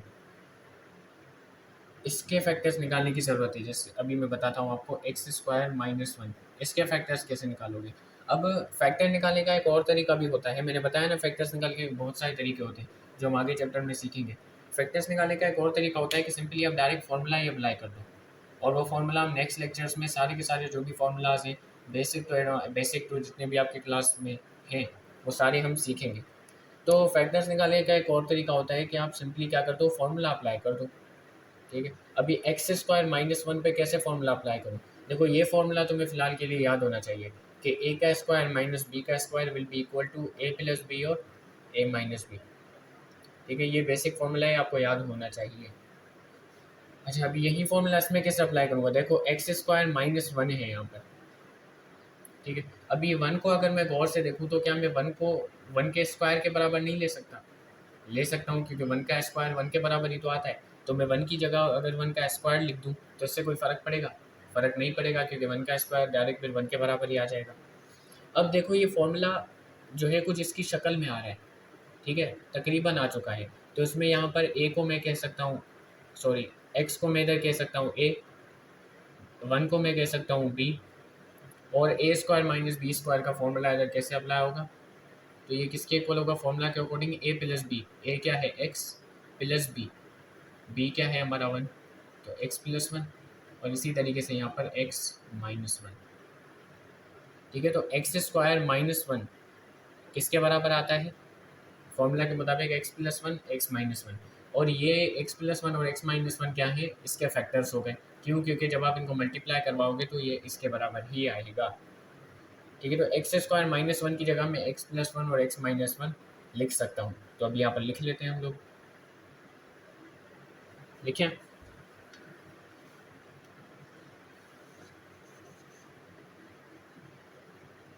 और ये फॉर्मूला भी मिटा देता हूँ। समझ में आ गया होगा ये फॉर्मूला क्यों लिखा था। अच्छा, तो ये किसके बराबर आएगा? अगर मैं इसको दोबारा से लिखूँ तो three by x plus one plus four x divided by, तो पहला स्टेप क्या था? नीचे डिनोमिनेटर में देखना है और फैक्टर्स निकालने हैं पहले, तो जिसकी फैक्टर्स निकालने की ज़रूरत है। एक्स स्क्वायर माइनस वन, ठीक है, sorry x square minus one नहीं ना, इसके फैक्टर्स क्या निकले? एक्स प्लस वन और एक्स माइनस वन, है ना। अच्छा, अभी जब आप नॉर्मल नंबर्स को प्लस करवाते थे तो आप क्या लिखते थे? इन दोनों डिनोमिनेटर्स का एलसीएम लेते थे। एलसीएम कैसे लोगे? सिंपली ऐसा टेबल बनाओगे, जैसे हम नंबर्स का एलसीएम लेते थे वैसे ही इन्हीं का करेंगे। तो एक्स प्लस वन का एलसीएम लेना, सॉरी एक्स प्लस वन के फैक्टर्स और एक्स प्लस वन और एक्स माइनस वन के फैक्टर्स एक साथ निकालेंगे, और इसी को हम यहाँ पर एलसीएम कहते हैं। ठीक है, तो अभी इनके फैक्टर्स कैसे निकालोगे? देखो एक्स प्लस वन पर और एक्स प्लस वन और एक्स माइनस वन पर पहले छोटी से छोटी टेबल किसकी लग सकती है? जैसे नंबर्स पर हम नंबर्स की टेबल लगाते थे, यहाँ पे हम एक्स माइनस वन की टेबल पहले लगा के देखते हैं कि एक्स माइनस वन की टेबल एक्स प्लस वन पे लगती है? नहीं लगती, तो एक्स प्लस वन यहाँ पर सेम टू सेम आ जाएगा। ठीक है, और क्या एक्स प्लस वन और एक्स माइनस वन पे लगती है? हाँ लगती है। अगर एक्स माइनस वन को मैं मल्टीप्लाई करवा दूँ किसके साथ? एक्स प्लस वन के साथ, तो वो किसके बराबर आएगा? मतलब मैं एक्स माइनस वन और एक्स प्लस वन को मल्टीप्लाई करवाऊँ तो ये एक्स प्लस वन और एक्स माइनस वन के इधर बराबर आ जाएगा, है ना। सिंपल सी चीज़ है ना। अच्छा, अब यहाँ पर दूसरे में देखो आप कि अभी अगर मैं एक्स प्लस वन की टेबल लगाऊँ किसके ऊपर? एक्स प्लस वन और एक्स प्लस वन के ऊपर, तो एक्स प्लस वन पर एक्स प्लस वन की टेबल कितनी बार लगेगी? One time. और इस पर टेबल कितनी बार लगेगी? One time. तो हमारे फैक्टर्स क्या निकले? ये और ये, सॉरी एलसीएम क्या निकला? इसको और इसको मल्टीप्लाई करा दो, तो हमारा इसका जो कंबाइंड एलसीएम निकला वो क्या निकला? X minus one multiply by x plus one. अच्छा, तो कुल मिला के बात क्या हुई? एलसीएम याद रखो हमारा क्या निकला, उसके बाद मैं बताता हूँ कुल मिला के बात क्या हुई।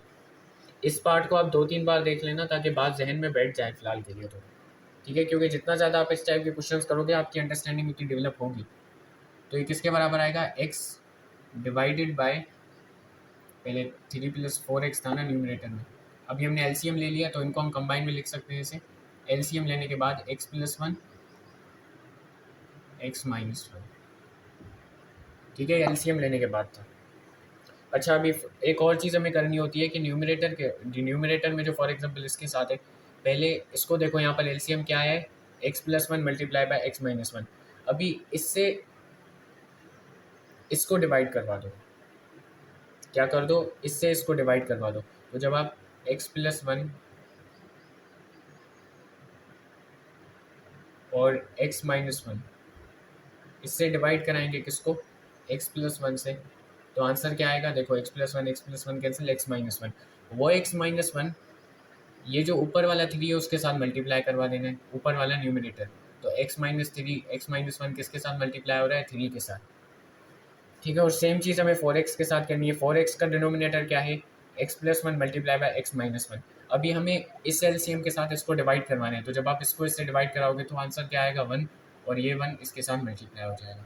कुछ समझ में आया, 2-3 बार इस पार्ट्स को देखोगे ना तो समझ में आता जाएगा, और खुद भी ये करने की कोशिश करो, क्योंकि आहिस्ते आहिस्ते अंडरस्टैंडिंग डेवलप हो रही है। और मैं ज़्यादा टाइम इस वजह से ले रहा हूँ ताकि आपको समझ में आए। तो जब मैं 3 को x-1 से मल्टीप्लाई करूँगा तो कैसे, देखो 3x, ऐसे नहीं लिखता मैं इसको, कुछ ऐसे लिख सकता हूँ, 3x-1।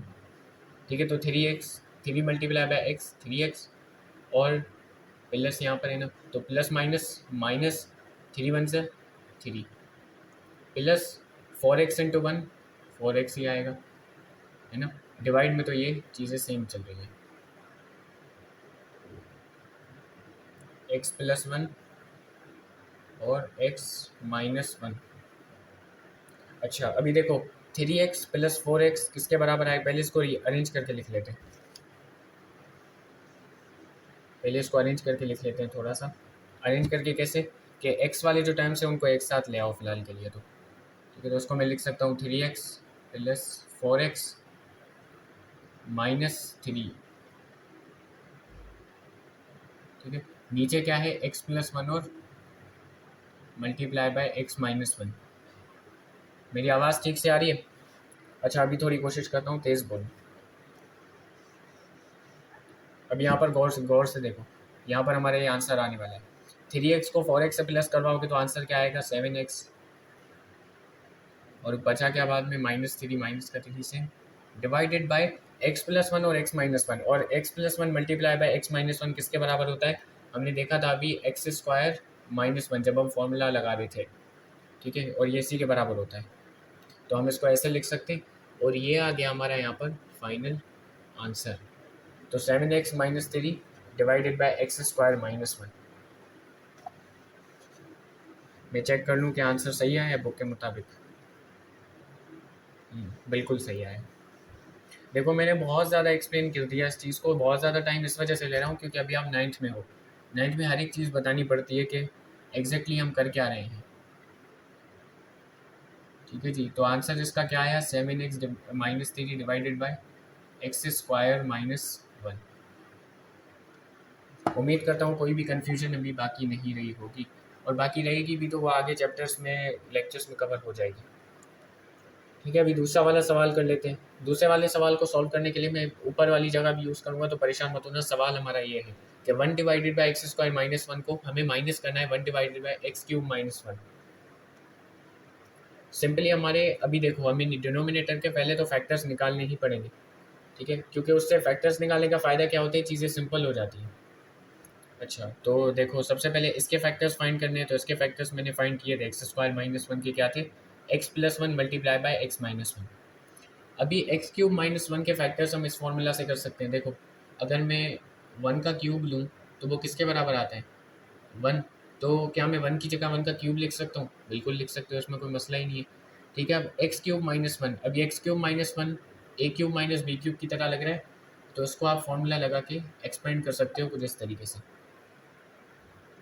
ठीक है, तो पहले मैं लिख लेता हूँ यहाँ पर, तो ये बस अभी किसके बराबर आएगा, 1 डिवाइडेड बाय x² -1 किसके बराबर आता है, x+1 मल्टीप्लाई बाय x-1।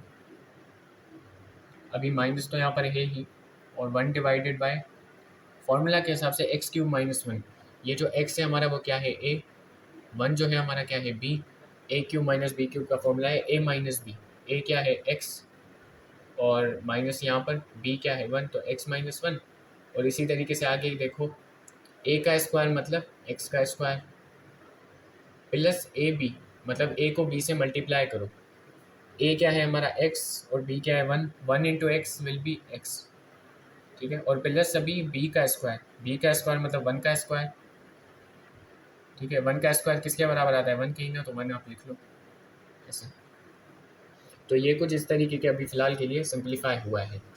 अभी हम आगे भी इसको सिंप्लीफाई कर रहे हैं आहिस्ता आहिस्ता।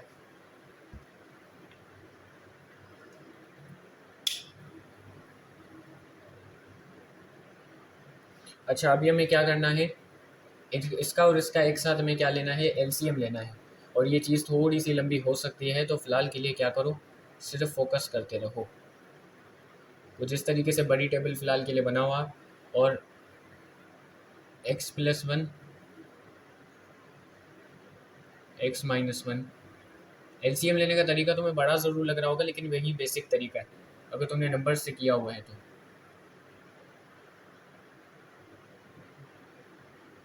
सिंपली एलसीएम क्या ले रहे हो, हम दोनों इनको डिनोमिनेटर्स को ले रहे हैं, और साथ हम इनके क्या निकाल रहे हैं, फैक्टर्स एक साथ निकाल रहे हैं इनके। ठीक है, अब ये काम करते हैं, मैं x-1 की टेबल लगा के देखता हूँ। अगर मैं x-1 की टेबल लगाऊंगा, तो x-1 की टेबल इस पर कितनी बार लगती है, x+1 बार। या सिंपली ऐसा समझ लो कि x-1 की टेबल लगाई, तो मैंने x-1 को इससे डिवाइड कर दिया। जब डिवाइड किया तो x-1 कट गया और x+1 बचा। ठीक है, यहाँ पर देखो, यहाँ पर मैंने x-1 multiply by x² plus x+1 को डिवाइड कर दिया x-1 से। तो x-1 और x-1 कट जाएंगे, और बचेगा क्या, x² प्लस x+1। ठीक है, अभी आगे देखते हैं। अभी आगे देखो, अभी मैं x+1 की टेबल लगाता हूँ। अब जब मैं x+1 की यहाँ से टेबल लगाऊंगा, तो x+1 की टेबल x+1 पे कितनी बार जाती है, 1 टाइम। और इस पर तो नहीं जाती है, तो मैं इसको ऐसे ही सेम लिखूंगा, x² प्लस x+1। अभी x² प्लस x पर किसकी टेबल जाती है, प्लस x+1 पर किसकी टेबल जाती है, इसी की ही जाती होगी ना, ज़ाहिर है। तो मैं इसकी टेबल ले लेता हूँ, x² प्लस x+1। इसकी टेबल इस पर कितनी बार जाती है, 1 टाइम। तो यहाँ से नीचे आप लिख सकते हो 1, 1। और यहाँ तक हमारा एलसीएम पूरा हो गया। अभी हमारे फैक्टर्स क्या निकलेंगे, इसको इसको और इसको आपस में क्या कर दो, मल्टीप्लाई। तो हमारे फैक्टर्स क्या निकले, x-1 multiply by x+1 multiply by x² plus x+1। तो ये निकले हमारे फैक्टर्स, सॉरी ये निकला हमारा एलसीएम, सॉरी ये हमारा क्या निकला, एलसीएम निकला। अच्छा, तो अभी मैं इसको मिटा देता हूँ, और हमारे फैक्टर्स क्या निकले वो मैं फैक्टर्स को एलसीएम बोल दे रहा हूँ, तो फिलहाल के लिए परेशान मत हो। देखो, जब हम जो है 2 या 3 नंबर्स का या इधर एक्सप्रेशंस का साथ में फैक्टर्स लेते हैं ना, तो उसको हम एलसीएम ही कहते हैं। तो मैं एलसीएम कहूँ या फैक्टर्स कहूँ, फिलहाल के लिए परेशान मत होना बस। अच्छा, तो इसके एलसीएम क्या निकला इनका कंबाइन, तो देखो सबसे पहले तो डिनोमिनेटर में सिंपली क्या लिख दो, एलसीएम क्या निकला, x+1। बोर मत हो, बहुत ज़रूरी चीज़ है, multiply by x-1 multiply by x² plus x+1। ठीक है, ऊपर हमारा न्यूमिनेटर में क्या है, 1। ठीक है, 1 के डिनोमिनेटर में क्या है, मतलब 1 से क्या डिवाइड हो रहा है, x+1 डिवाइडेड बाय x-1। अभी वही चीज़ है कि इस एलसीएम को इससे डिवाइड करना है। जब आप इसको इससे डिवाइड कराओगे, तो देखो x+1 कट गया, x-1 कट गया, बचा क्या, x² प्लस x+1, जो कि ऊपर जो न्यूमिनेटर है इसके साथ मल्टीप्लाई हो जाएगा। ठीक है, अभी माइनस का साइन इधर वैसे ही, और 1 यहाँ पर आ जाता है। अभी 1 से क्या मल्टीप्लाई होगा, देखो सबसे पहले इसके डिनोमिनेटर को देखो। डिनोमिनेटर में क्या है, x-1 multiply by x² plus x+1। अभी इसके एलसीएम को, ये जो एलसीएम है इसको इससे डिवाइड करना है। तो देखो, जब आप इसको इससे डिवाइड करवाओगे, सॉरी जब आप इसको इससे डिवाइड कराओगे, तो x-1 कट गया, x² प्लस x+1, और x² प्लस x+1 कट गया, बचा क्या, x+1, जो कि मल्टीप्लाई हो जाएगा इसके साथ। है, अच्छा अभी आगे सिंप्लीफाई कर देते हैं इस चीज़ को। अभी आंसर आने वाला है बस हमारा। ठीक है, अभी 1 को जब इससे मल्टीप्लाई करोगे तो बस वैसा का वैसा ही आएगा, और -1 को इससे मल्टीप्लाई करोगे तो थोड़ा फ़र्क पड़ेगा। अभी देखते हैं, 1 को मल्टीप्लाई किया तो 1 into x² will be x² plus x+1। और देखो -1 इंटू एक्स, -1 को जब आप x से मल्टीप्लाई करोगे तो ये आएगा -x के बराबर। -1 को +1 से मल्टीप्लाई करोगे तो किसके बराबर आएगा, देखो plus minus, minus one one सा वन, ठीक है, इस तरीके से। अभी देखो डिवाइड क्या हो रहा है हमारा, X plus one, X minus one और X square plus X plus one. अब देखो प्लस वन और माइनस वन आपस में कैंसिल हो गए, ठीक है, बचा क्या ऊपर, एक्स स्क्वायर माइनस एक्स।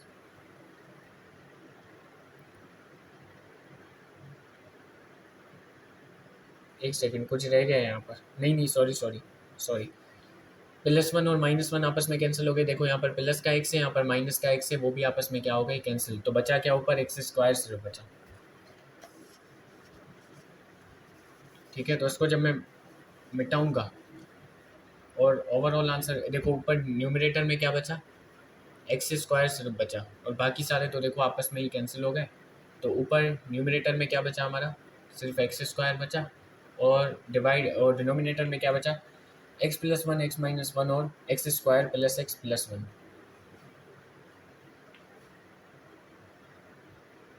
एक सेकंड लाइट बंद होगी, चलो ठीक है। तो ये हमारा क्या आ गया, यहाँ पर आंसर आ गया, और यही इसका क्या है आंसर है। मैं बुक में भी चेक कर लूँ तो आंसर यही निकलता है। बस सिंप्लीफिकेशन क्या है, देखो मैं एक्स प्लस वन और एक्स माइनस वन को मिटा करके लिख सकता हूँ क्या, एक्स स्क्वायर माइनस वन, ठीक है, क्योंकि इसी के तो बराबर होते हैं ना। तो ज़रा सोच के देखो।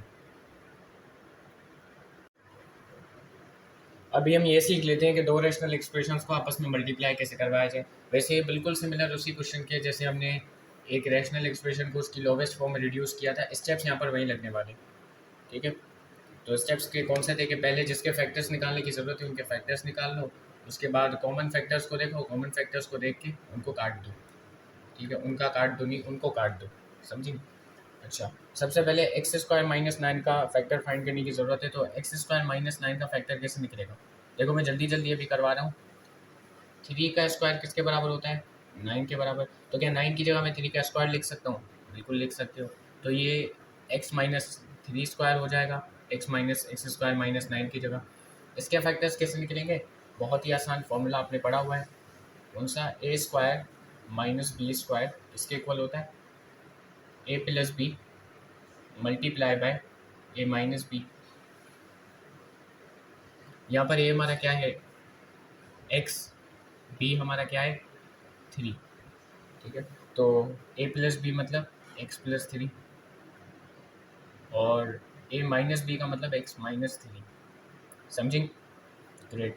तो एक्स स्क्वायर माइनस थ्री का स्क्वायर मतलब एक्स स्क्वायर माइनस नाइन के फैक्टर्स कुछ ये हैं, एक्स प्लस थ्री और एक्स माइनस थ्री।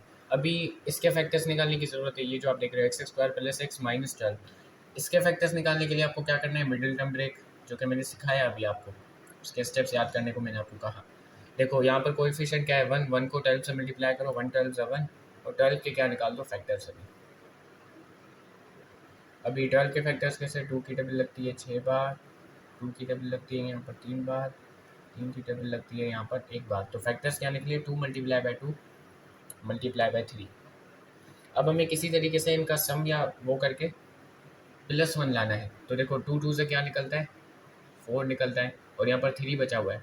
तो अगर मैं फोर को थ्री से माइनस कर दूँ तो आंसर क्या आता है, वन, ठीक है। इसका मतलब जो हमारे, अगर मैं प्लस एक्स लाना चाहता हूँ आंसर, तो मैं फोर एक्स को अगर माइनस कर दूँ थ्री एक्स से, तो आंसर क्या आएगा, एक्स के बराबर, वन एक्स का हो या एक्स का हो, बात तो एक है। तो मैं एक्स की जगह क्या लिख सकता हूँ, four x minus three x, बिल्कुल लिख सकते हो। तो फिर ये किसके बराबर होगा, x square plus four x minus three x, और माइनस का ट्वेल्व तो यहाँ पर है ही। समझ में आया ये। देखो जब तक खुद से नहीं करोगे तब तक इतनी बात क्लियर नहीं होगी। मैं आपको सॉल्व एग्जाम्पल इस वजह से करवाता हूँ ताकि कोई डाउट हो तो क्लियर हो जाए। अब यहाँ पर देख सकते हो इस वाले पेयर को, देखो इसमें क्या है, एक्स को कॉमन हम ले सकते हैं, तो एक्स को कॉमन ले लो, तो बचा क्या, एक्स प्लस फोर, ठीक है। देखो एक्स को कॉमन लेने का मतलब है इससे भी एक्स को डिवाइड करो, इससे भी।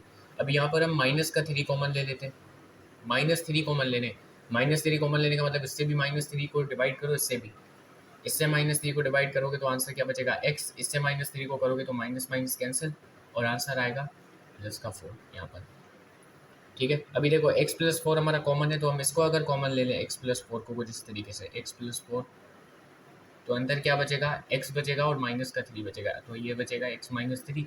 तो x प्लस 4 और x माइनस 3 हमारे क्या है, इसके फैक्टर्स। ठीक है, तो अभी मैं एक काम करता हूँ, इनकी जगह ना इनके फैक्टर्स लिख लेता हूँ, x प्लस 4 x माइनस 3। याद रखो अभी x plus 4 x minus 3, x plus 4 x minus 3। तो यहाँ पर ये ओवरऑल किसके बराबर होगा, x square divided by x plus 4 multiply by x minus 3। ये इसके फैक्टर्स है ना, ये इसके फैक्टर्स हैं। और ये मल्टीप्लाई किससे हो रहा है, एक्स स्क्वायर माइनस 9 के फैक्टर्स हमने कुछ निकाले, x plus 1 sorry x plus 3 multiply by x minus 3। Divide में क्या है हमारा, 2 का स्क्वायर। अभी बहुत आसान है, कॉमन फैक्टर्स को देखो, देखो ऊपर एक्स स्क्वायर भी है, नीचे भी एक्स स्क्वायर है, तो ये इससे कैंसिल हो जाएगा। ठीक है, 2 हमारा यहाँ पर बचेगा। यहाँ पर अभी देखो x माइनस 3 ऊपर है, x माइनस 3 नीचे भी है, तो इनको क्या कर दो, कैंसिल।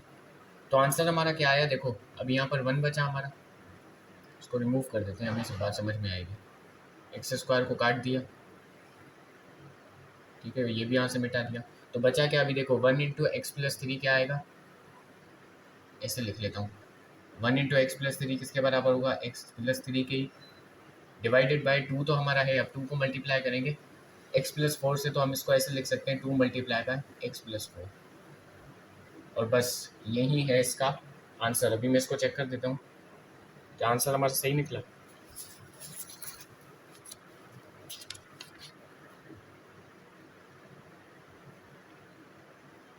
जब हमने मल्टीप्लाई करवाया तो answer x plus 3 divided by 2 into x plus 4, answer बिल्कुल हमारा क्या है, सही है।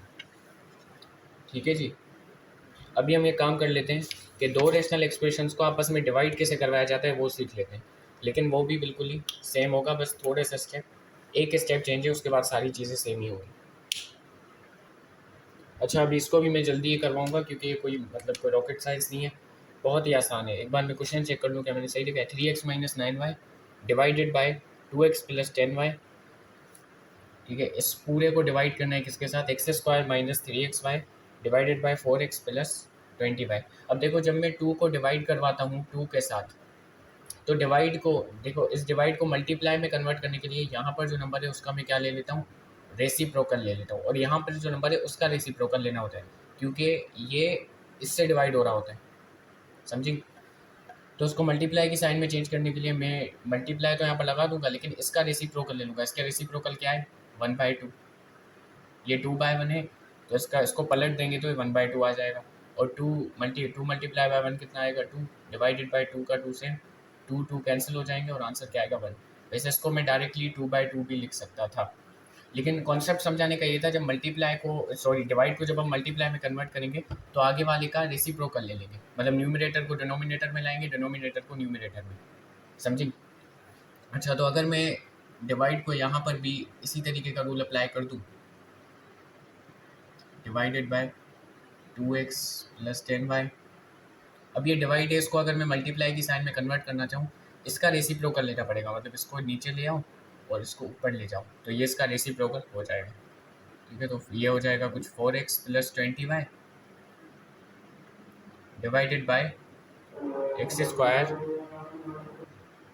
अच्छा, तो ध्यान लगाओ ज़रा कि ये वाला जो न्यूमरेटर है डिनोमिनेटर में आएगा, तो एक्स स्क्वायर माइनस 3xy ऐसे आ जाएगा।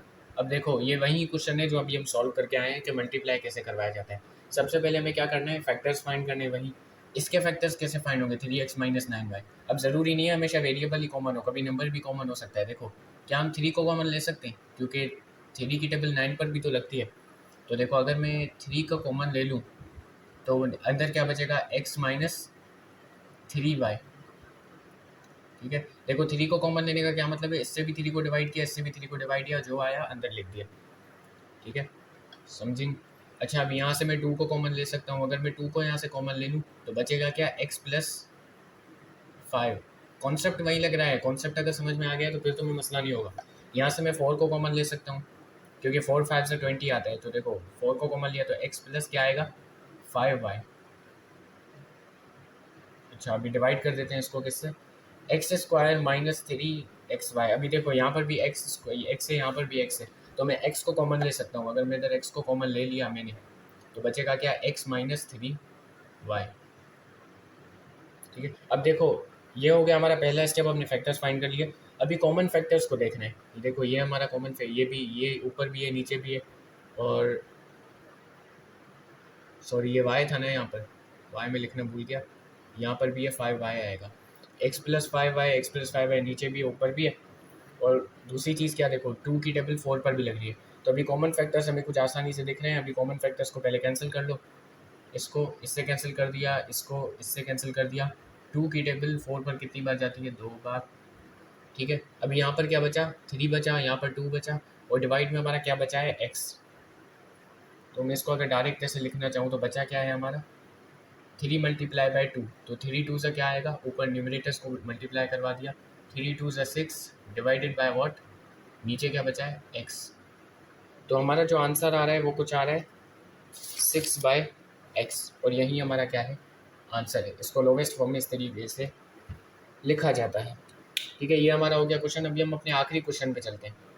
अरे ये चौथा क्वेश्चन था ना, सॉरी सॉरी। तो हमने देखो, हमने प्लस करवाना सीख लिया रैशनल नंबर्स को, रैशनल एक्सप्रेशंस को सॉरी, डिफरेंस करवाना सीख लिया, प्रोडक्ट मतलब मल्टीप्लाई करवाना सीख लिया, और क्वोशिएंट मतलब डिवाइड करवाना भी सीख लिया।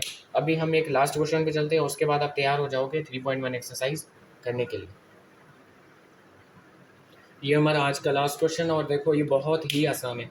अभी तक हमने जितने भी क्वेश्चन किए सबसे आसान यही है। देखो हमें एक बेसिकली क्या है, इसको मैं रैशनल एक्सप्रेशन कह सकता हूँ, हाँ रैशनल एक्सप्रेशन है, ऊपर भी पॉलिनोमियल नीचे भी पॉलिनोमियल। अब देखो ये हमें एक रैशनल एक्सप्रेशन दी गई होगी, उसमें हमें एक्स और वाई और जेड की वैल्यू दी गई होगी, बस एक्स वाई जेड की जगह उनकी वैल्यूज रखनी है और आंसर निकाल लेना है। ठीक है, तो बहुत ही आसान है। एक्स स्क्वायर, बस एक्स की जगह 3 रख दो।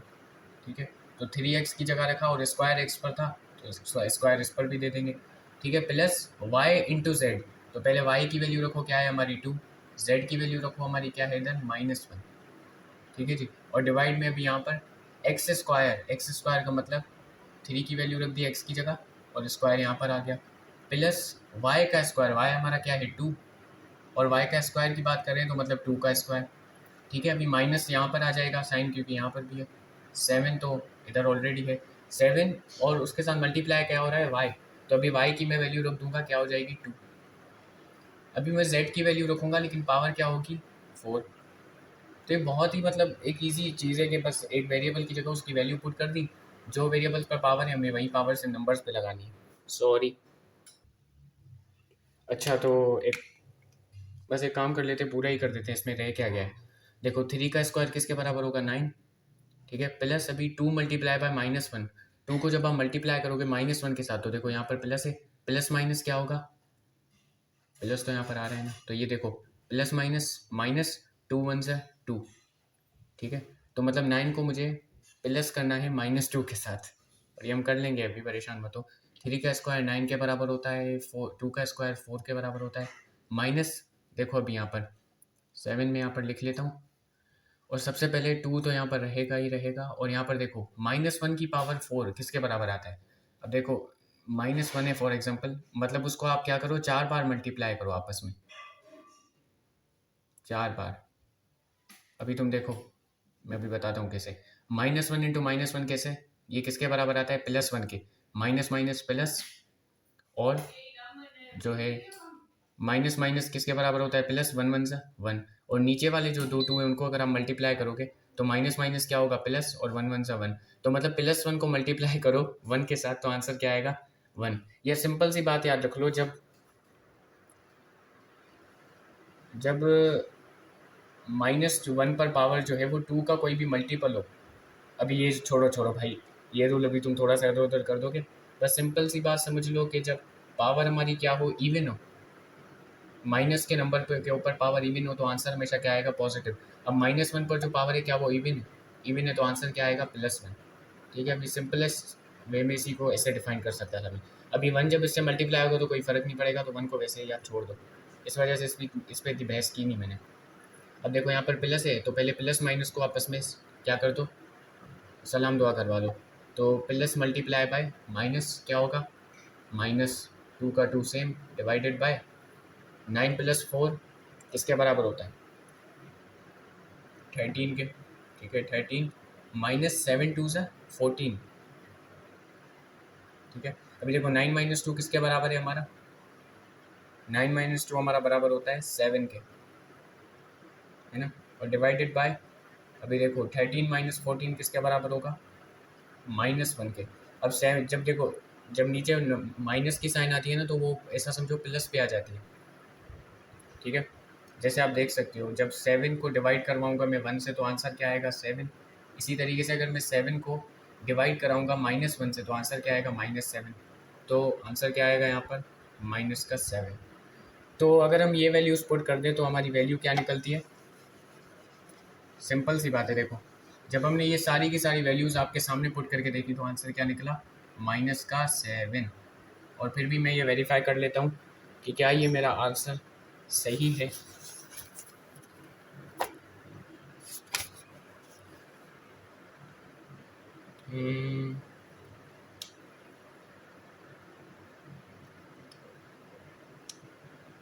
अरे यार, मैंने क्वेश्चन गलत लिख दिया था। सॉरी यार, सॉरी, एक सेकेंड। आपकी बुक में जो क्वेश्चन दिया गया है ना, उसमें नीचे ना यहाँ पर एक्स का क्यूब है। ठीक है, मैंने यहाँ पर एक्स का स्क्वायर दे के फाइंड किया तो मेरा आंसर क्या निकला? -7। अभी आपका काम बनता है कि देखो एक्स का क्यूब है ना, सिर्फ मतलब एक्स की जगह 3 रखना है और 3 के स्क्वायर की बजाय क्यूब रखना है। और जब आप क्यूब रखोगे तो यहाँ पर आंसर कुछ डिफरेंट आएगा, जो क्या आएगा? 7/17 आई थिंक सो, है ना। हाँ, 7/17 आंसर आएगा। तो ये काम अभी आप करके देख लेना, मैंने आपको इसी टाइप का क्वेश्चन सॉल्व तो करवा दिया है बाय द वे। ठीक है, जैसे यहाँ पर 3 का स्क्वायर 9 के बराबर हो रहा था, तो 3 का क्यूब किसके बराबर होगा? 27 के। 3 3 इज 9, 9 3 इज 27। ठीक है, तो ये काम अभी आप खुद कर लोगे। तो अभी मेरे ख्याल से आप प्रिपेयर हो चुके हो 3.1 एक्सरसाइज करने के लिए। अभी हम नेक्स्ट लेक्चर में मिलेंगे, जिसमें हम जितने भी फॉर्मूलाज हैं जो आपके बुक में भी हैं और जो बेसिक फॉर्मूलाज हैं आपको पता होने चाहिए, वो सारे डिस्कस करेंगे। सो अपना बहुत सारा ख्याल रखिएगा। टेक केयर एंड अल्लाह हाफिज़। फीडबैक ज़रूर दीजिएगा अपना कि आपको क्या समझ में आया।